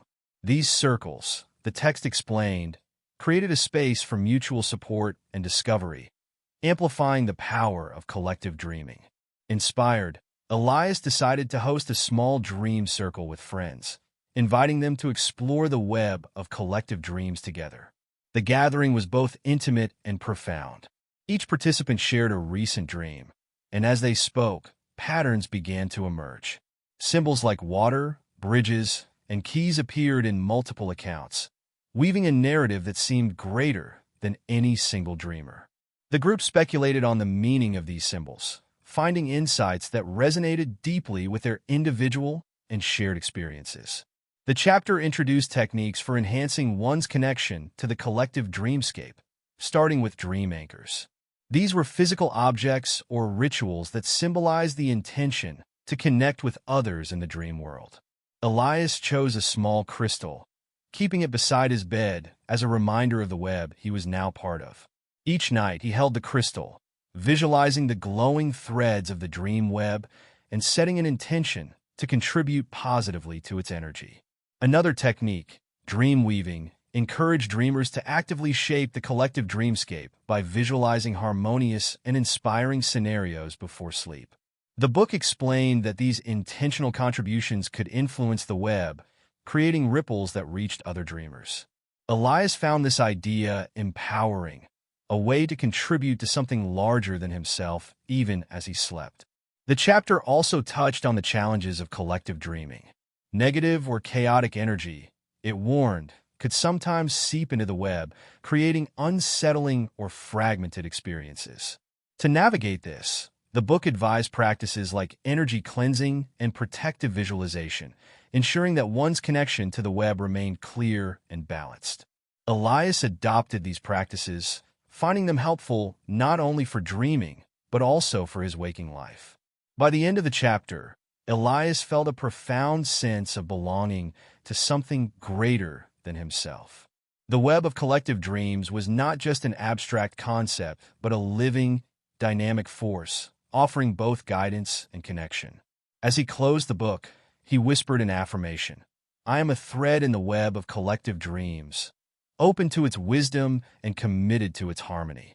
Chapter 15, The Mirror of Reality. The next chapter opened with an intriguing premise. Reality is but a mirror, reflecting the truths and illusions you hold within. Elias sat back in his chair, considering the profound implications of these words. The book seemed to suggest that the external world was not separate from him, but an extension of his inner state. This idea both fascinated and unsettled him. The text elaborated on the metaphor of the mirror, explaining that reality mirrored not only one's conscious thoughts, but also the beliefs, fears, and desires hidden in the subconscious. What you perceive outside of you is a projection of what resides within, the book asserted. Elias wondered how many of his struggles were self-created, reflections of inner conflicts he had yet to address. To make the concept tangible, the book introduced the story of Elena, a young artist who felt perpetually stuck. No matter how hard she worked, her career seemed to stagnate, her efforts unrecognized and unrewarded. Frustrated, she turned to the teachings of an old mentor, who guided her to examine her inner world. Elena realized she harbored deep fears of failure and rejection, which she projected onto her work. These fears, like a shadow cast over her reality, held her back. By confronting and transforming these fears, Elena's outer world began to shift. Opportunities arose seemingly out of nowhere, and her art found an appreciative audience. Elias resonated with Elena's story. He began reflecting on the areas of his own life where progress felt blocked and wondered what inner beliefs might be creating those barriers. The book encouraged readers to view their experiences, both joyful and challenging, as feedback from the mirror of reality. Every interaction, every event, it stated, is a lesson, a reflection inviting you to grow. To help readers engage with this concept, the book provided several exercises. The first was the reflection journal. Elias was instructed to choose a specific area of his life where he felt stuck or dissatisfied. He wrote about his career, detailing the frustrations and setbacks he'd encountered. Then, he was guided to ask a powerful question. What inner belief or emotion might this reflect? As he wrote, Elias realized he often doubted his own abilities, a fear of inadequacy that had followed him for years. Recognizing this pattern felt both humbling and empowering, a first step toward change. The second exercise was affirmation through the mirror. The book described a practice of standing before a mirror, looking into one's own eyes, and repeating affirmations that countered limiting beliefs. Elias tried this, declaring, "I am capable, deserving, and ready for success." Though it felt awkward at first, he noticed a subtle shift in his energy, as though the words were planting seeds of confidence within him. The chapter also introduced the concept of conscious creation. While reality reflected one's inner state, it also responded to conscious intentions. Elias was encouraged to set clear, positive intentions and to take actions aligned with them. The book likened this process to polishing a mirror. The clearer the intention, the clearer the reflection. To illustrate this, the text shared the story of Mateo, a teacher who longed to create a more inspiring learning environment for his students. Instead of focusing on the challenges and limitations of his role, Mateo began envisioning his classroom as a space of creativity and connection. He implemented small but meaningful changes, such as introducing collaborative projects and celebrating his students' unique talents. Over time, the atmosphere of the classroom transformed, reflecting the vision Mateo held in his mind. Inspired by Mateo's story, Elias decided to apply conscious creation to his own life. He wrote down a vision for his ideal career, describing not only the external achievements he desired, but also the feelings and values he wanted to embody. This exercise helped him clarify his goals and gave him a sense of direction. He resolved to take small, consistent steps toward this vision, trusting that reality would mirror his efforts. The book also delved into the role of gratitude in shaping reality. Gratitude polishes the mirror, it stated, enhancing the clarity and brightness of your reflections. Elias began a daily gratitude practice, listing 3 things he appreciated about his life each evening. This simple habit shifted his focus from lack to abundance, fostering a more positive outlook that seemed to ripple through his experiences. Another key lesson of the chapter was the importance of self-awareness. The book described how unconscious beliefs often created distortions in the mirror of reality, leading to misunderstandings and missed opportunities. To counter this, Elias was guided to practice mindfulness, observing his thoughts and emotions without judgment. This practice helped him recognize when old fears or doubts were influencing his perceptions, allowing him to respond with greater clarity and intention. The chapter concluded with a reflection on the interconnectedness of all things. The mirror of reality is not static but dynamic, shaped by the interplay of individual and collective energies. This idea expanded Elias's perspective, reminding him that his personal growth contributed to the greater whole. By aligning his inner world with his highest values, he could create ripples of positive change that extended far beyond himself. As Elias closed the book for the night, he felt a sense of awe at the profound simplicity of the mirror metaphor. He whispered an affirmation to himself, "I am the creator of my reality, and my reflections are clear, bright, and aligned with my true self." With these words, he drifted into a peaceful sleep, eager to see what new reflections the mirror of reality would reveal in the days to come. Chapter 16. The Power of Focus. Elias opened to the next chapter, and the heading immediately caught his attention: the power of focus. He leaned forward, eager to explore what the book described as one of the most essential elements in shaping reality. The chapter began with a profound statement. Focus is the lens through which you bring clarity to your vision and align your energy with your desires. It struck Elias as both simple and powerful, a reminder that the way he directed his attention determined the trajectory of his life. The book explained that focus was more than concentration.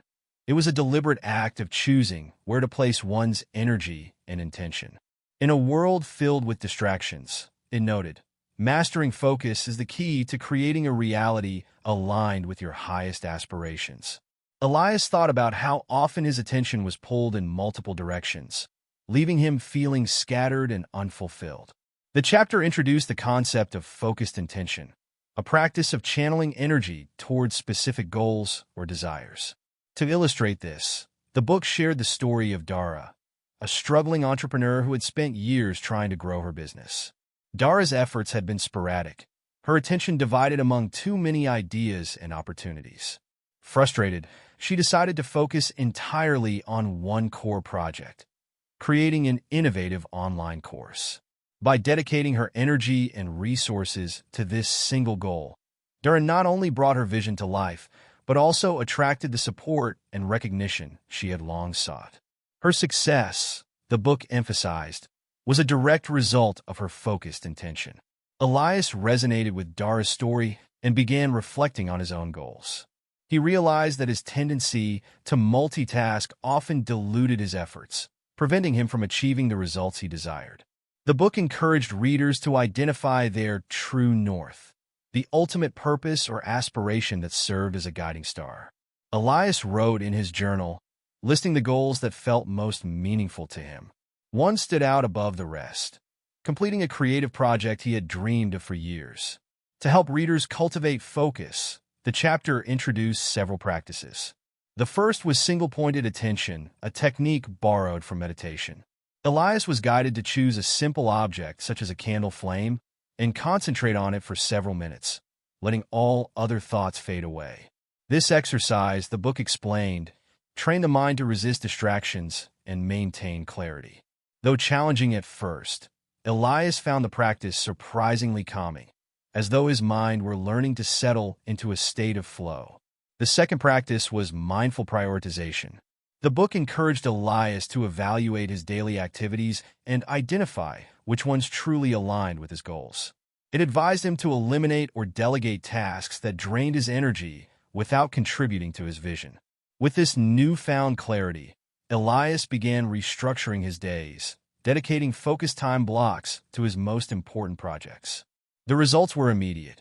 He felt more productive and less overwhelmed, his energy directed toward what truly mattered. The chapter also explored the role of focus in relationships. Where your attention goes, your connection grows, the book stated. Elias reflected on his interactions with loved ones, realizing that his scattered attention often left him feeling disconnected. Inspired, he began practicing present awareness during conversations, giving his full attention to the person in front of him. This simple shift deepened his relationships, creating a sense of presence and intimacy he hadn't experienced in years. To deepen his understanding of focus, the book shared the story of Kieran, a mountain climber who had scaled some of the world's most challenging peaks. Kieran attributed his success not to physical strength, but to his unwavering focus. When you're on the edge of a cliff, he said, your mind can't afford to wander. Every step, every breath must be intentional. Elias admired Kieran's discipline and began applying a similar mindset to his own challenges, treating each task as an opportunity to practice focus and intention. The chapter introduced another technique called visualization with intensity. Elias was guided to create a vivid mental image of his goal, engaging all his senses to make it feel real. He imagined himself holding the completed manuscript of his creative project, feeling its weight in his hands, hearing the rustle of its pages, and seeing his name on the cover. This exercise filled him with a sense of excitement and determination, reinforcing his commitment to the goal. The book also highlighted the importance of energy management in sustaining focus. Focus requires energy, it explained, and energy must be nurtured through rest, nourishment, and balance.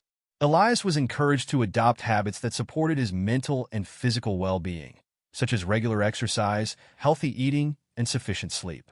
By caring for his energy, he found it easier to maintain the clarity and determination needed to stay focused. One of the chapter's most powerful insights was the idea that focus amplified manifestation. When your energy is concentrated on a single intention, the universe responds with clarity and momentum. Elias began to see how his scattered attention had diluted his manifestations in the past. By focusing his energy on his true north, he felt a newfound sense of alignment with the flow of life. The chapter concluded with an affirmation: I am the master of my focus, channeling my energy with clarity and intention. My vision is clear, my path is steady, and my reality aligns with my highest aspirations. Elias repeated these words aloud, feeling their truth resonate within him. As he closed the book for the night, Elias felt a profound sense of empowerment. The power of focus, he realized, was not just a skill, but a way of being, a practice of aligning one's inner and outer worlds with purpose and precision.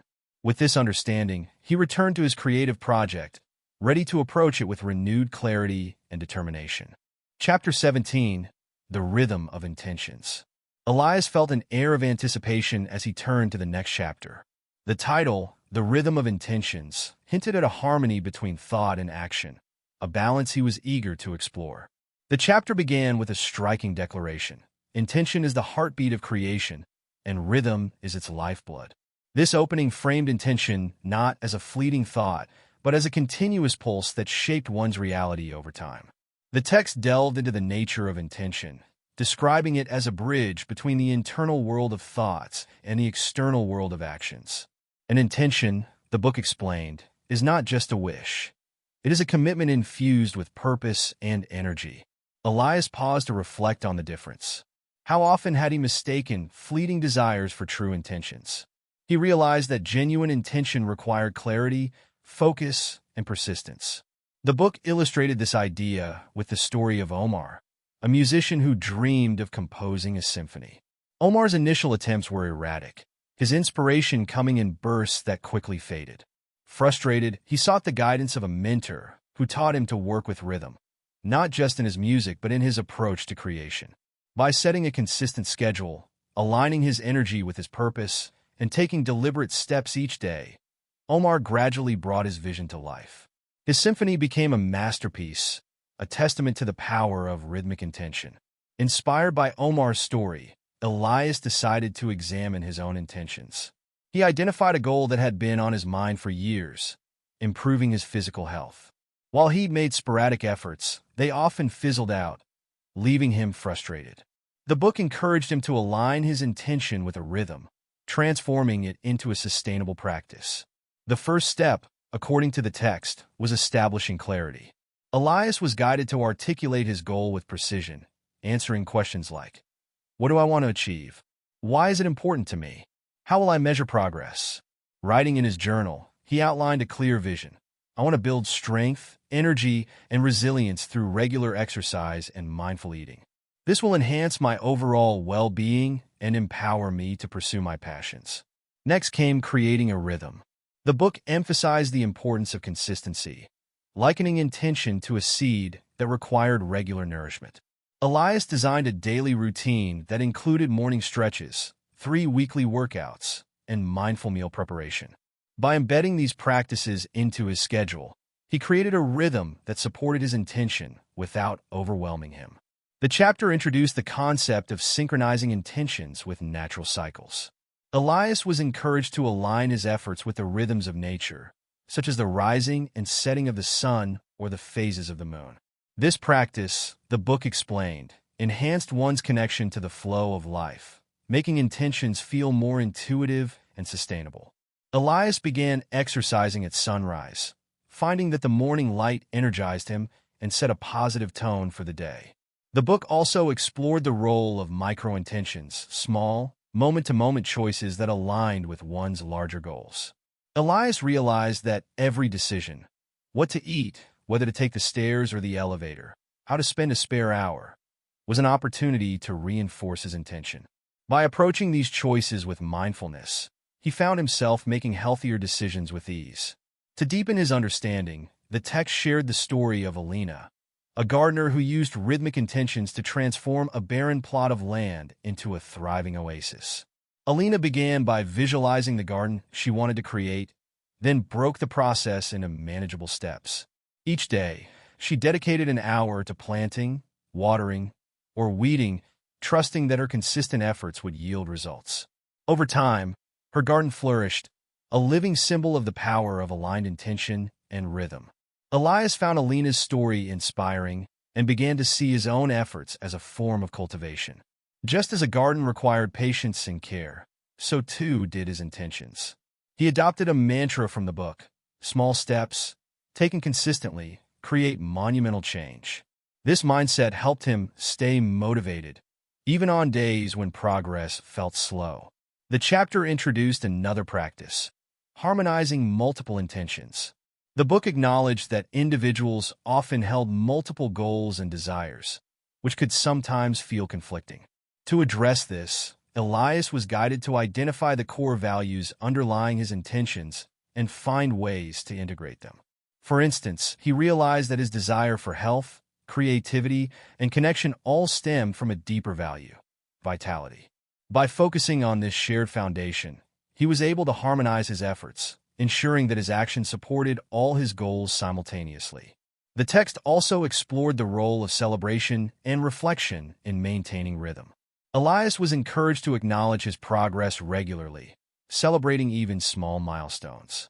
Each week, he took a few moments to reflect on his achievements, express gratitude for his efforts, and adjust his routine as needed. This practice not only reinforced his commitment, but also made the journey more enjoyable. The chapter concluded with a reflection on the interplay between intention and rhythm. When your intentions are aligned with a steady rhythm, it stated, you create a resonance that amplifies your energy and attracts the support of the universe. Elias felt a deep sense of alignment with these words, as though the book were affirming the path he had begun to walk. Before closing the book for the night, Elias wrote an affirmation in his journal. I align my intentions with a harmonious rhythm, trusting that my consistent efforts will lead to profound transformation. With this intention in mind, he drifted into a peaceful sleep, the rhythm of his breath mirroring the steady pulse of his commitment. Chapter 18. The Energy of Alignment. As Elias opened the next chapter, the title immediately resonated with him. The Energy of Alignment. He felt a stirring within, as though the book were speaking directly to his current journey. The chapter began with a profound assertion. True alignment occurs when your thoughts, emotions, and actions are in harmony with your highest self. This idea sparked a wave of reflection, urging Elias to examine how aligned his current life truly was. The text explained that alignment was not merely about achieving goals, but about living in congruence with one's core values and inner truth. When you are aligned, it stated, your energy flows effortlessly, attracting experiences that resonate with your authentic self. Elias wondered how often he had ignored this flow, forcing himself into situations or roles that felt out of sync with his deeper desires. To illustrate the power of alignment, the book shared the story of Mira, a writer who had struggled for years to find her voice. Myra's early work was formulaic, tailored to what she believed publishers wanted rather than what she truly wished to express. Frustrated and burnt out, she decided to take a break and reconnect with her passions. During this time, she began journaling for herself, writing about her dreams, fears, and joys. This honest, unfiltered expression reignited her creativity, and the work that emerged was not only fulfilling but also widely celebrated. Myra's success, the book emphasized, was a result of her alignment with her authentic self. Elias found Myra's story deeply inspiring. He began reflecting on areas of his own life where he felt misaligned, particularly in his career. Though successful by external standards, he often felt disconnected from his work, as though he were fulfilling others' expectations rather than his own. The book encouraged him to explore his true values and desires, offering a series of exercises to guide this process. The first exercise was identifying core values. Elias was instructed to list the principles and qualities that mattered most to him, such as creativity, freedom, connection, and growth. As he wrote, he noticed a pattern. Many of his values centered around self-expression and exploration. This realization clarified why certain aspects of his life felt draining. They lacked alignment with these core values. The next step was the alignment audit. The book guided Elias to evaluate different areas of his life, such as work, relationships, and personal habits, asking, does this align with my values and authentic self? This exercise was both illuminating and challenging. While some aspects, like his friendships, felt deeply aligned, others, like his career path, revealed significant gaps. Elias resolved to address these misalignments, starting with small, intentional changes. The chapter introduced the concept of energetic flow, describing it as the natural state of ease and vitality that arose from alignment. When you are aligned, the book explained, your energy flows like a river, unobstructed and powerful. To cultivate this flow, Elias was encouraged to practice energy mapping, a technique for identifying activities and environments that energized or depleted him. By tracking his energy levels throughout the day, he discovered that creative pursuits, like writing and brainstorming, left him feeling invigorated, while routine tasks often drained him. To deepen his understanding, the text shared the story of Leo, an architect who used alignment to transform his life. Leo had spent years working for a prestigious firm, designing buildings that met clients' demands but left him creatively unfulfilled. After a health scare forced him to reevaluate his priorities, Leo decided to start his own practice, focusing on sustainable and community-centered projects. Though the transition was daunting, the alignment with his values brought a sense of purpose and joy that revitalized both his career and his well-being. Elias found Leo's story motivating and began envisioning what an aligned life might look like for him. He imagined a day filled with meaningful work, authentic connections, and moments of joy and creativity. This vision served as a compass, guiding his decisions and actions. The book also emphasized the importance of emotional alignment, noting that suppressed or conflicting emotions often disrupted energetic flow. Elias was encouraged to practice emotional awareness, tuning into his feelings and addressing them with compassion. When he felt frustration or doubt, he asked himself what these emotions were signaling and how he might realign his thoughts or actions to address their root cause. Another key practice was the alignment ritual, a daily routine designed to foster harmony between mind, body, and spirit. Elias crafted a morning ritual that included meditation, journaling, and a few minutes of stretching or movement. This practice helped him start each day with clarity and intention, reinforcing his commitment to alignment.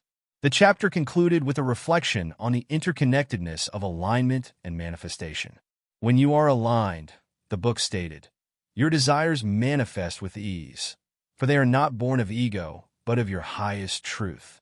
Elias found this perspective liberating, a reminder that true success was not about force or struggle, but about living in harmony with one's authentic self. Before closing the book, Elias wrote an affirmation in his journal. I align my thoughts, emotions, and actions with my highest self, trusting that this harmony will guide me to my greatest potential. With these words, he felt a deep sense of peace, as though a weight had been lifted from his shoulders.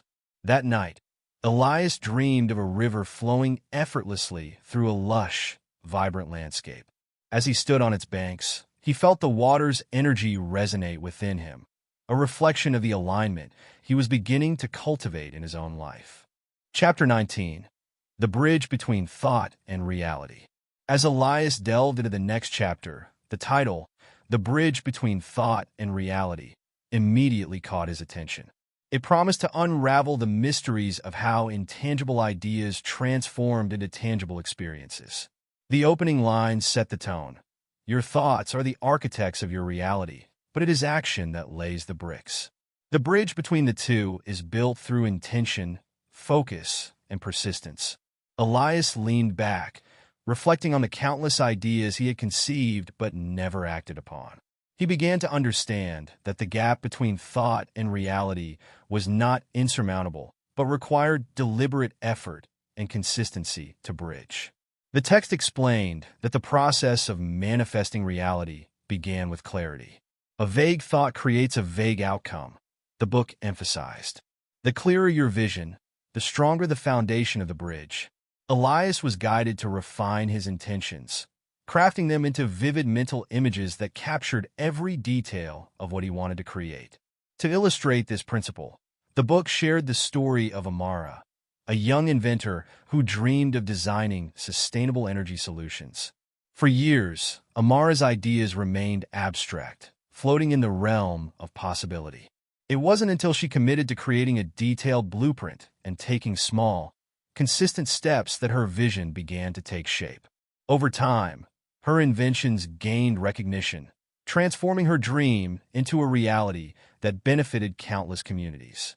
Elias resonated deeply with Amara's story. He realized that many of his own aspirations had faltered because he lacked a clear vision or a plan to bring them to life. The book provided practical steps for constructing the bridge between thought and reality, starting with the power of visualization. Elias was encouraged to close his eyes and imagine his goals as if they were already achieved. The key, the book explained, was to engage all the senses, making the vision as vivid and emotionally resonant as possible. Elias envisioned himself standing on a stage, sharing his creative work with an engaged audience.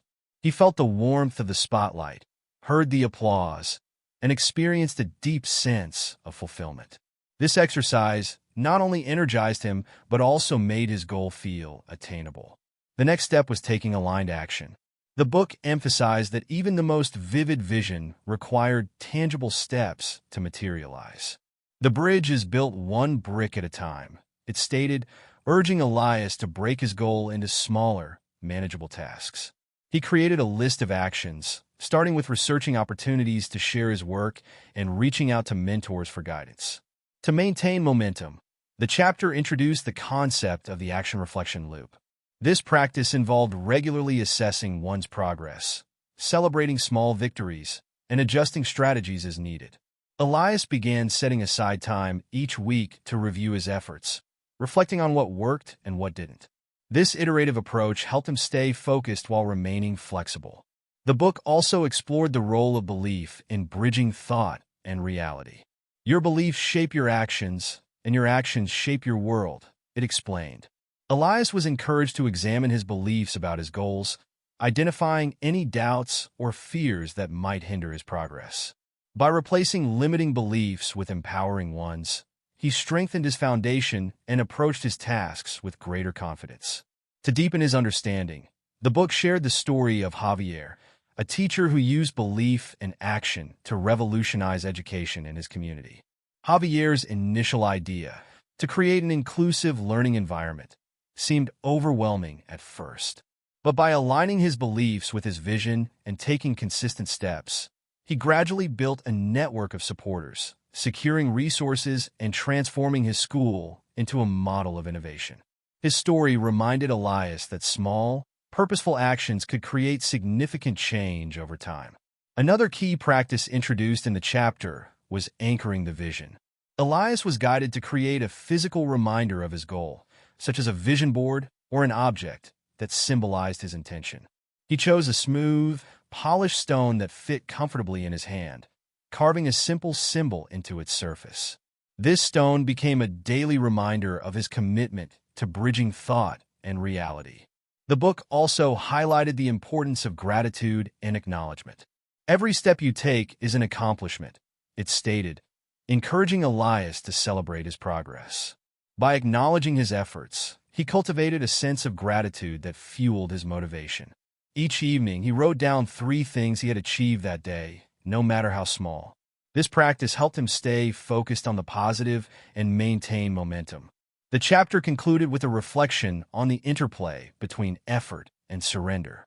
Building the bridge requires action, but crossing it requires trust, the book explained. Elias was reminded to balance his efforts with faith in the process, trusting that the universe would support him as long as he remained aligned with his vision. As he closed the book, Elias felt a renewed sense of purpose. He whispered an affirmation to himself. I am the architect of my reality, building my dreams with clarity, action, and trust. Holding the polished stone in his hand, he felt the weight of his commitment and the promise of what lay ahead. Chapter 20. The Resonance of Gratitude. Elias felt a sense of calm wash over him as he turned to the next chapter. The title, The Resonance of Gratitude, spoke to a theme he had heard about often, but perhaps never truly explored. The opening line captured his attention immediately. Gratitude is more than an emotion. It is a frequency that aligns you with the abundance of the universe. Elias read on, eager to understand how this simple concept could have such profound power. The book explained that gratitude was a state of being, a lens through which one could view the world. When you focus on what you appreciate, it stated, you amplify its presence in your life, creating a ripple effect that attracts more of the same. Elias considered how often he allowed his mind to dwell on challenges and shortcomings rather than the blessings that surrounded him. He realized he had been unintentionally reinforcing a sense of lack rather than abundance. The chapter introduced the idea of gratitude as energy, describing it as a vibration that resonated with the universal flow of prosperity and joy. This energy, the book suggested, could shift one's perspective, dissolving feelings of fear and scarcity. Elias was encouraged to think of gratitude not as a passive feeling, but as an active practice, a tool for transforming his internal and external worlds. To illustrate the power of gratitude, the book shared the story of Hannah, a single mother who had struggled to make ends meet. Despite her challenges, Hannah began a daily gratitude practice, listing 3 things she appreciated each morning and evening. Over time, she noticed subtle but significant changes. Unexpected opportunities arose, her relationships deepened, and she felt a renewed sense of hope. Hannah's practice, the book emphasized, was not about ignoring difficulties, but about recognizing the beauty and possibility within them. Elias felt inspired by Hannah's story and decided to adopt a similar practice. He began by writing a gratitude journal, listing moments of joy and connection he experienced throughout the day. At first, the entries were small, a kind word from a friend, the warmth of sunlight on his skin. But as the days passed, he found himself noticing more and more to appreciate. This shift in focus began to color his interactions and experiences, infusing them with a sense of wonder and contentment. The book introduced a technique called gratitude amplification, a meditation designed to magnify the energy of appreciation.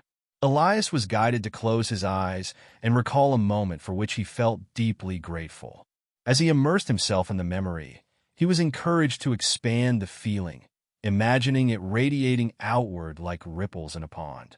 This practice left him feeling both grounded and uplifted, as though he were tapping into an infinite well of joy. Another key lesson of the chapter was expressing gratitude to others. The book described how sharing appreciation not only strengthened relationships, but also amplified the energy of gratitude within oneself. Elias began reaching out to friends and family, sending heartfelt messages of thanks for their presence in his life. The responses he received were overwhelmingly positive, deepening his connections and reminding him of the support and love that surrounded him. To deepen his understanding, the book shared the story of Dario, a community leader who transformed a struggling neighborhood through the power of collective gratitude. Dario organized events where residents came together to celebrate their shared blessings, creating a sense of unity and empowerment. Over time, the neighborhood flourished, a testament to the resonance of gratitude as a force for positive change. Elias found Dario's story particularly moving and began considering how he might extend his gratitude practice beyond himself. Inspired by the book, he decided to volunteer at a local shelter, offering his time and energy to support those in need. The experience not only enriched his perspective, but also reinforced the interconnectedness of gratitude and service. The chapter introduced another practice, gratitude visualization, a technique for aligning one's intentions with the energy of appreciation. Elias was guided to visualize his goals as already achieved, feeling gratitude for their manifestation as though they were present in his life. This practice, the book explained, created a vibrational match between his desires and the reality he wished to create. The text also emphasized the importance of gratitude for challenges. While it was easy to appreciate positive experiences, true transformation came from recognizing the growth and lessons inherent in difficulties. Elias began reflecting on past challenges, seeking the silver linings and opportunities for growth they had provided. This perspective shift helped him approach current obstacles with greater resilience and grace. The chapter concluded with a reflection on the universal nature of gratitude. When you practice gratitude, it stated, you align yourself with the rhythm of the cosmos, a dance of giving and receiving that sustains all life. Elias felt a deep sense of awe at the simplicity and power of this idea, as though he were glimpsing a fundamental truth about existence. Before closing the book, Elias wrote an affirmation in his journal. I embrace gratitude as a way of being, allowing its energy to transform my life and radiate outward to the world around me. As he repeated these words, he felt a profound sense of peace and alignment. That night, Elias dreamed of standing in a vast meadow, the air filled with golden light. Around him, flowers bloomed in endless variety, each one a symbol of something he had appreciated or learned. As he walked among them, he felt the resonance of gratitude flowing through him, a melody that connected him to the beauty of the universe. Chapter 21. The Power of Surrender. Elias hesitated as he turned to the next chapter. The title, The Power of Surrender, felt counterintuitive to everything he had read so far. The previous chapters had emphasized intention, focus, and action, but now the book seemed to be suggesting something different. As he began to read, the opening line challenged his assumptions. Surrender is not the absence of effort, but the release of resistance. This idea intrigued Elias. The text explained that surrender was not about giving up, but about letting go of control over the outcomes. When you cling too tightly to a specific result, the book noted, you create tension and block the natural flow of the universe. Elias realized how often he had done this, forcing his will onto situations, only to feel frustration when things didn't go as planned. The book introduced the concept of active surrender, describing it as a balance between taking intentional steps and trusting the process. To illustrate this, the text shared the story of Noor, a dancer who dreamed of joining a prestigious company. Noor worked tirelessly to perfect her craft, auditioning at every opportunity. Yet, rejection after rejection left her feeling defeated. It wasn't until Noor shifted her focus from achieving a specific goal to simply enjoying the act of dancing that things began to change. By surrendering her attachment to the outcome, Noor rediscovered her passion and authenticity, which ultimately led to her being noticed by the very company she had long aspired to join. Elias found Noor's story both inspiring and humbling. He realized that his own pursuit of goals often lacked this sense of trust and openness. The book guided him to reflect on areas where he felt stuck or frustrated, asking, "What resistance are you holding on to? What would it feel like to let go?" These questions prompted Elias to explore his emotions more deeply, uncovering fears and doubts he hadn't acknowledged. The first practice introduced in the chapter was the art of release. Elias was encouraged to write down his goals, then imagine placing them into a flowing river. This visualization helped him detach from the outcome, trusting that the current would carry his intentions to the right destination. As he performed the exercise, Elias felt a surprising sense of relief, as though a weight had been lifted from his shoulders. The text emphasized that surrender required faith, not blind faith, but a trust in the interconnectedness of life. When you align with the rhythm of the universe, it stated, you allow opportunities and solutions to emerge in ways you might never have imagined. Elias began to see surrender as an act of courage, a willingness to embrace uncertainty and remain open to possibility. To deepen his understanding, the book shared the story of Amir, a farmer who faced an unexpected drought. Despite his best efforts to irrigate the fields, the crops began to wither. Frustrated and desperate, Amir turned to an elder in his village for advice. The elder encouraged him to let go of his fear and trust the land's resilience. Amir shifted his focus from forcing solutions to working with the natural cycles, planting drought-resistant crops and conserving water. Over time, his farm recovered, thriving in ways he hadn't anticipated. Amir's story reminded Elias that surrender often led to creative and unexpected paths forward. The chapter introduced another key concept, the flow state.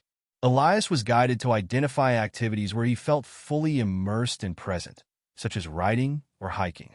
These moments of flow, the book explained, were examples of surrender in action, allowing one's energy to merge with the task at hand without resistance or overthinking. Elias resolved to cultivate more of these experiences, trusting that they would help him navigate challenges with greater ease. The book also explored the relationship between surrender and gratitude. When you surrender, it noted, you create space for gratitude to flourish. By letting go of rigid expectations, Elias found it easier to appreciate the small joys and lessons in each moment. He began a daily practice of thanking the universe for its guidance, even when he didn't fully understand the direction it was taking him. One of the chapter's most transformative exercises was the letting go ritual. Elias was instructed to write a letter to the universe, expressing his desires and concerns. Once finished, he folded the letter and placed it in a small box designated as his surrender box. This act symbolized his willingness to release control and trust the unfolding process. Over time, he found that returning to the box brought a sense of calm and reassurance, reminding him that he was not alone in his journey. To illustrate the broader implications of surrender, the book shared the story of Layla, a community organizer who faced resistance to her initiatives. Instead of forcing change, Layla chose to listen and adapt, collaborating with others to find common ground. Her willingness to surrender her personal agenda allowed the community to co-create solutions that benefited everyone.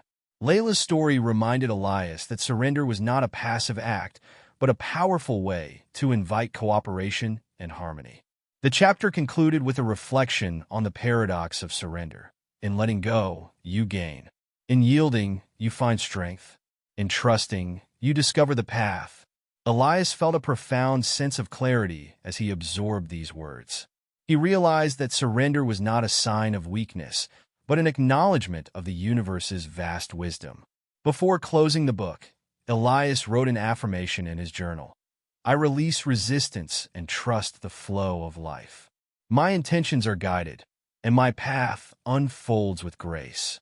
As he repeated the words, he felt a deep sense of peace, as though a door had opened within him.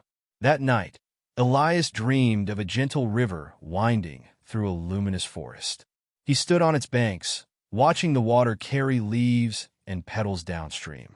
As he stepped into the current, he felt himself carried effortlessly forward, the river's flow guiding him toward a horizon bathed in golden light.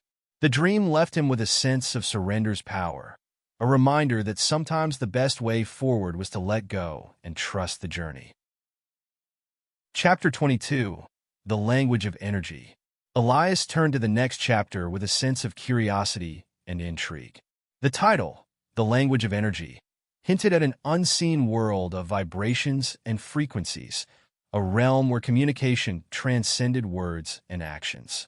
The opening lines confirmed his suspicion. Energy speaks in its own language, a silent conversation that shapes your reality.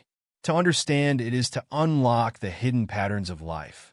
The chapter began by explaining that energy was the foundation of all existence. Every thought, emotion, and action emits a frequency, the book stated. These frequencies interact with the world around you, creating a symphony of vibrations that influence your experiences. Elias was captivated by the idea that his inner state could ripple outward, shaping his environment in ways he hadn't yet realized. To illustrate this, the text shared the story of Anna, a healer who relied on her intuition to guide her work. Anna's clients often came to her feeling drained or out of balance, seeking answers that words couldn't provide. By attuning herself to their energy, Anna was able to identify the underlying causes of their distress and help them restore harmony. Her practice was a testament to the power of understanding and working with the language of energy. Elias wondered how he could begin to tune into this language in his own life. The book provided several foundational practices, starting with energy awareness. Elias was guided to spend a few moments each day observing his internal state, noticing how different thoughts and emotions felt in his body. Was he tense or relaxed? Energized or fatigued? This practice helped him become more attuned to the subtle shifts in his energy, a skill he hadn't realized he lacked. The next practice was energy alignment. The text described this as the process of harmonizing one's inner frequencies with desired outcomes. Elias was encouraged to visualize himself in a state of balance and abundance, imagining the energy of his goals flowing through him like a warm, radiant light. This exercise left him feeling both calm and invigorated, as though he had tapped into a reservoir of untapped potential. The book also emphasized the importance of clearing energy blocks, likening them to obstacles that disrupted the natural flow of vibrations. To identify these blocks, Elias was guided to reflect on areas of his life where he felt stuck or unfulfilled.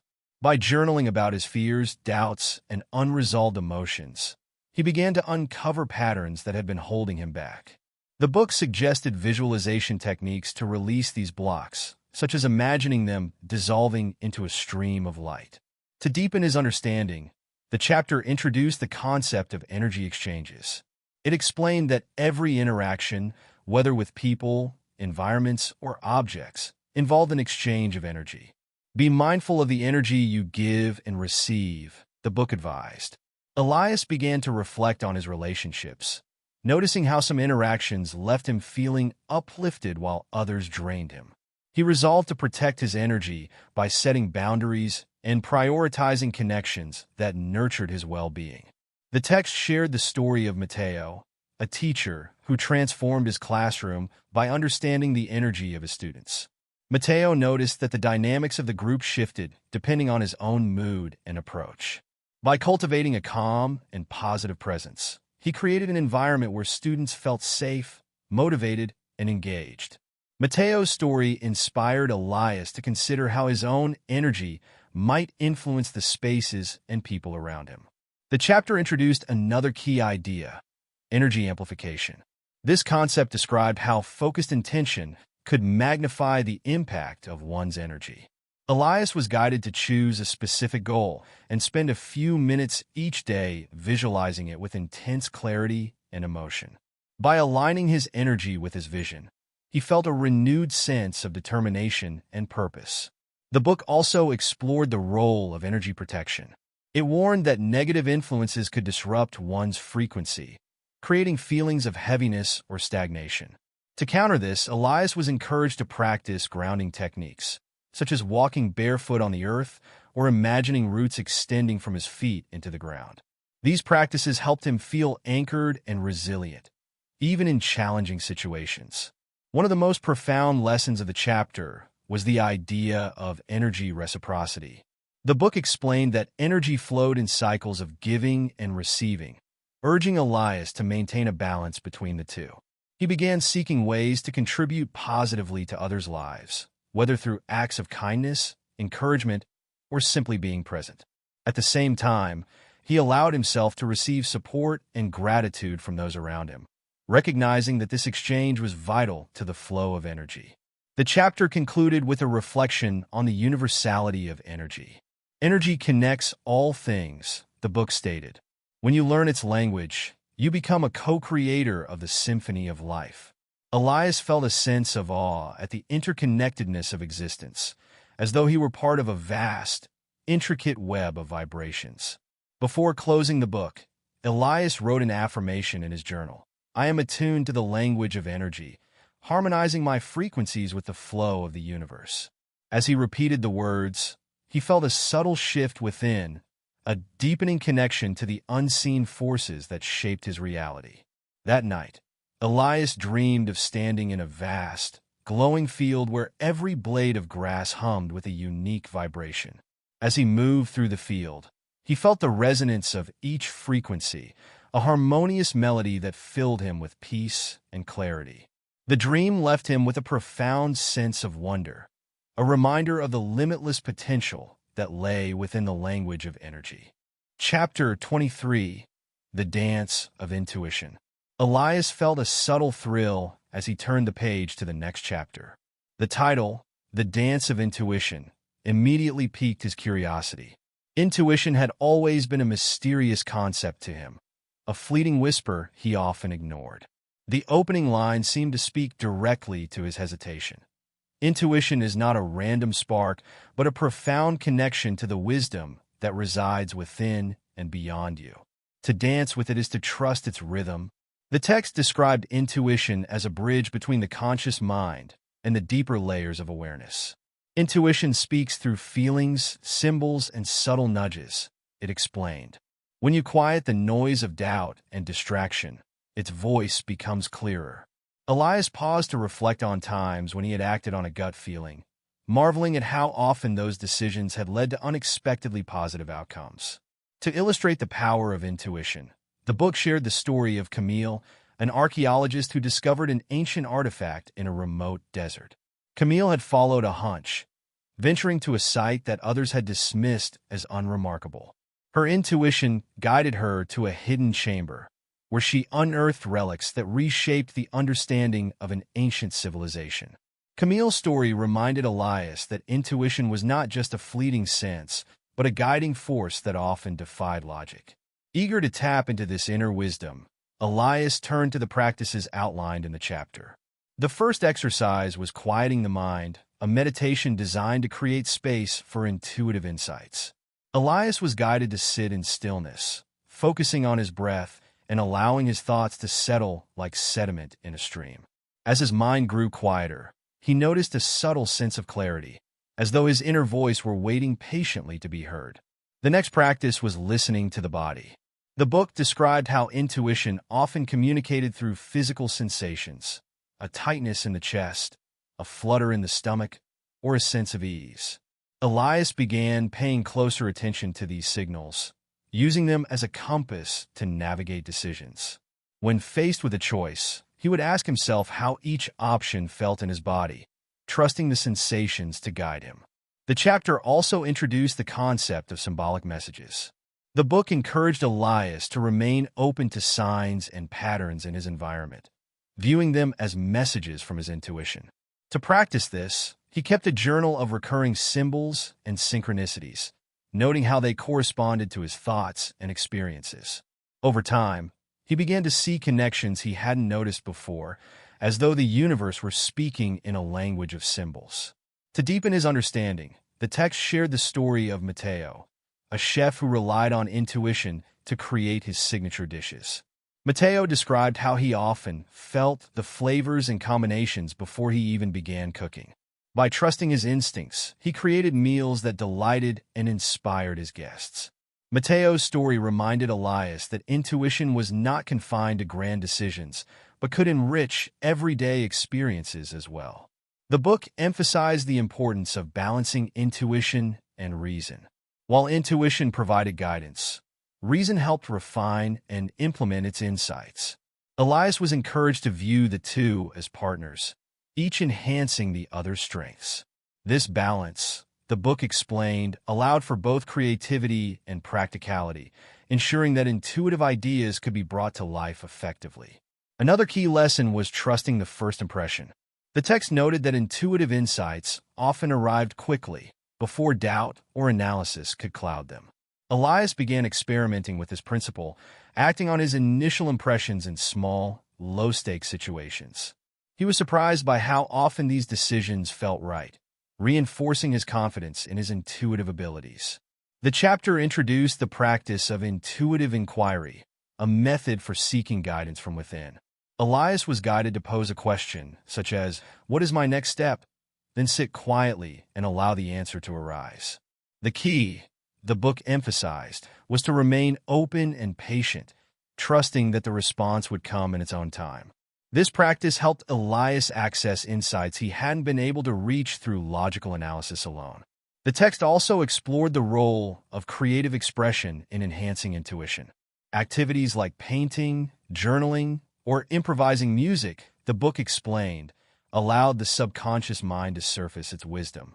Elias began incorporating these practices into his routine, using them as a way to connect with his inner voice. He found that the act of creating not only brought him joy, but also clarified his thoughts and feelings. The chapter concluded with a reflection on the nature of intuition. To dance with intuition is to trust the rhythm of life, stepping into the unknown with grace and confidence. Elias felt a sense of liberation as he absorbed these words, as though he had been given permission to trust himself more deeply. Before closing the book, Elias wrote an affirmation in his journal: "I trust my intuition, allowing its wisdom to guide me with clarity and grace." As he repeated the words, he felt a subtle shift within, a deepening connection to the intuitive voice that had always been present. That night, Elias dreamed of a vast, moonlit ballroom where dancers moved in perfect harmony with an unseen melody. As he joined the dance, he felt the rhythm of his intuition guiding his steps, a reminder that he was never truly alone in navigating the path ahead. Chapter 24: The Ripple Effect of Compassion. Elias felt a sense of warmth as he turned to the next chapter, its title promising a profound exploration: The Ripple Effect of Compassion. He had often thought of compassion as an act of kindness, but the opening lines expanded his understanding. Compassion is not merely a gesture, but an energy that radiates outward, touching lives in ways you may never see. The book explained that compassion was a force that transcended individual acts, creating ripples that extended far beyond their immediate impact. When you act with compassion, it stated, you align with the universal flow of connection and abundance, amplifying the energy of love and understanding. Elias felt a spark of curiosity, wondering how he could deepen his practice of compassion in meaningful ways. The chapter began with the story of Amina, a nurse who worked tirelessly in a small village clinic. Despite the long hours and limited resources, Amina's unwavering compassion touched everyone she encountered. Her patients often spoke of how her kindness had inspired them to help others, creating a chain reaction that uplifted the entire community. The book emphasized that Amina's impact wasn't limited to her immediate actions, but extended through the lives of those she had inspired. Elias reflected on moments in his own life when he had experienced the ripple effect of compassion. He recalled a teacher who had once encouraged him during a particularly difficult time, a simple gesture that had reignited his confidence and motivated him to pursue his goals. The book encouraged him to think of compassion not as a finite act, but as a seed that could grow and multiply in unforeseen ways. The first practice introduced in the chapter was expanding the circle. Elias was guided to visualize a circle of compassion surrounding his loved ones, then gradually extend it to include acquaintances, strangers, and even those with whom he had conflicts. This exercise helped him cultivate a sense of connection and empathy, breaking down barriers that often separated him from others. The text also introduced compassionate listening, describing it as the practice of being fully present and open to another person's experience. Elias began practicing this during conversations, setting aside his own thoughts and judgments to truly hear what others were saying. He noticed that this simple act often led to deeper connections and understanding, enriching his relationships in unexpected ways. To illustrate the transformative power of compassion, the book shared the story of Tariq, a businessman who turned his company into a force for social good. Inspired by his own struggles growing up in poverty, Tariq implemented programs to support his employees and their communities, from scholarships to wellness initiatives. Over time, his actions not only improved lives, but also created a culture of kindness and cooperation within the company. Tariq's story reminded Elias that compassion could be integrated into every aspect of life, including professional endeavors. The chapter emphasized that compassion was not limited to grand gestures, but could be expressed through small, everyday acts. The book described micro-moments of compassion, such as smiling at a stranger, offering a kind word, or simply being patient during a difficult situation. Elias began looking for opportunities to practice these small acts, discovering that they often had a profound impact on both himself and others. Another key concept was self-compassion. The text explained that true compassion began with how one treated oneself. Elias was encouraged to reflect on his inner dialogue, noticing how often he was harsh or critical. By practicing kindness and understanding toward himself, he found it easier to extend those qualities to others. The book suggested techniques like affirmations and self-care rituals to nurture this inner compassion. The chapter introduced the idea of compassion in action, encouraging readers to align their values with their behaviors. Elias was guided to identify causes and issues he felt passionate about, then take tangible steps to contribute. Whether through volunteering, donating, or simply raising awareness, these actions allowed him to channel his compassion into meaningful change. To deepen his understanding, the book shared the story of Layla, a teacher who used compassion to transform her classroom. Layla noticed that many of her students struggled with self-doubt and fear of failure. By creating a supportive and encouraging environment, she helped them build confidence and resilience. Her compassion inspired her students to support one another, creating a ripple effect that extended beyond the classroom. The chapter concluded with a reflection on the interconnectedness of compassion and growth. Compassion is both a gift and a practice, it stated. When you embrace it, you not only uplift others but also expand your own capacity for love and understanding. Elias felt a deep sense of gratitude for this perspective, as though a new dimension of life had been revealed to him. Before closing the book, Elias wrote an affirmation in his journal. "I choose to embody compassion, allowing its ripples to create positive change within and beyond me." As he repeated the words, he felt a sense of peace and purpose, as though he were aligning with a higher truth.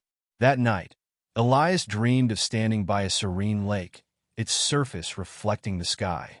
As he dropped a single pebble into the water, ripples spread outward, touching every corner of the lake. The dream left him with a profound sense of connection, a reminder that even the smallest act of compassion could create waves of transformation. Chapter 25, The Alchemy of Perspective. Elias opened the next chapter with a sense of anticipation. The title, The Alchemy of Perspective, suggested a transformative power that could reshape the way he viewed the world. The opening line resonated deeply. Perspective is the lens through which you see reality, and by changing the lens, you change the experience. Elias felt a spark of excitement, ready to explore how a shift in perspective could alter the course of his journey. The book began by explaining that perspective was not fixed but fluid, shaped by beliefs, experiences, and choices. Your perspective, it stated, is both a mirror of your inner world and a tool for navigating the outer one. Elias realized that his habitual ways of thinking often limited his ability to see opportunities or solutions. This chapter promised to guide him in expanding his vision. To illustrate the transformative power of perspective, the book shared the story of Arya, an artist who struggled with self-doubt and creative blocks. For years, Arya viewed her challenges as insurmountable barriers, believing she lacked the talent to succeed. One day, a mentor encouraged her to view these obstacles as stepping stones rather than walls.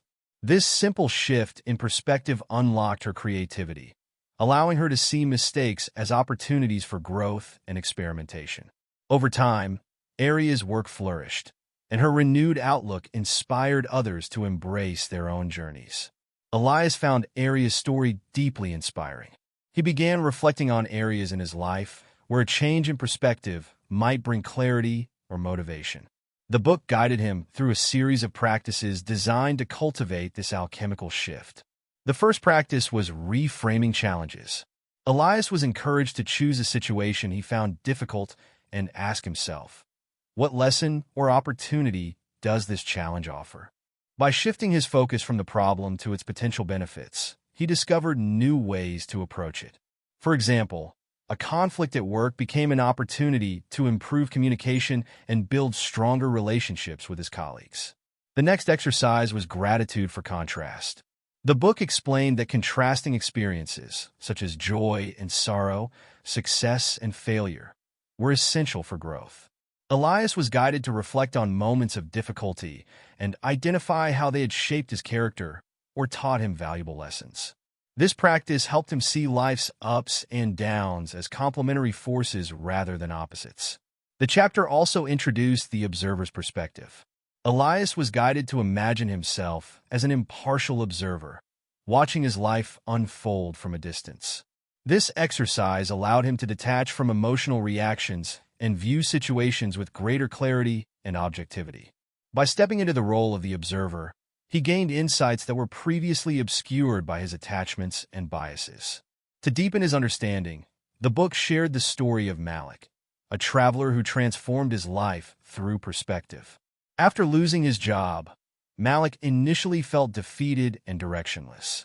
However, he chose to view the setback as an opportunity to explore his passion for travel. By embracing this new perspective, Malik embarked on a journey that not only enriched his life, but also led to a successful career as a travel writer. His story reminded Elias that perspective had the power to turn loss into liberation. The chapter introduced the concept of expanding the lens. The book encouraged Elias to seek out new experiences, ideas, and viewpoints that challenged his current way of thinking. By stepping outside his comfort zone, he could broaden his perspective and discover possibilities he hadn't considered before. Elias decided to attend a workshop on a topic he knew little about, eager to see how it might inspire new insights. Another key lesson was the power of questions. The text explained that the questions one asked determined the answers one received. Elias was encouraged to replace limiting questions like, "Why does this always happen to me?" with empowering ones like, "What can I learn from this?" This practice helped him shift from a victim mindset to one of curiosity and growth. The book also explored the role of perspective in relationships. It noted that understanding others' viewpoints was essential for building empathy and connection. Elias began practicing this by actively listening to the people in his life, seeking to understand their experiences and feelings without judgment. This shift not only improved his relationships, but also deepened his own self-awareness. The chapter concluded with a reflection on the alchemical nature of perspective. When you change the way you look at things, the things you look at change. Perspective is the key to transforming the ordinary into the extraordinary. Elias felt a profound sense of empowerment as he absorbed these words, as though he had been given a new tool for navigating life's complexities. Before closing the book, Elias wrote an affirmation in his journal. "I embrace the power of perspective, transforming challenges into opportunities and expanding my vision with each new experience." As he repeated the words, he felt a subtle shift within, a sense of openness and possibility. That night, Elias dreamed of standing on a mountaintop, gazing at a vast landscape that stretched beyond the horizon. As he adjusted the lens of a telescope, new details and colors emerged, revealing the beauty and intricacy of the world below. The dream left him with a sense of wonder and curiosity, a reminder that perspective was the lens through which all of life's treasures could be discovered.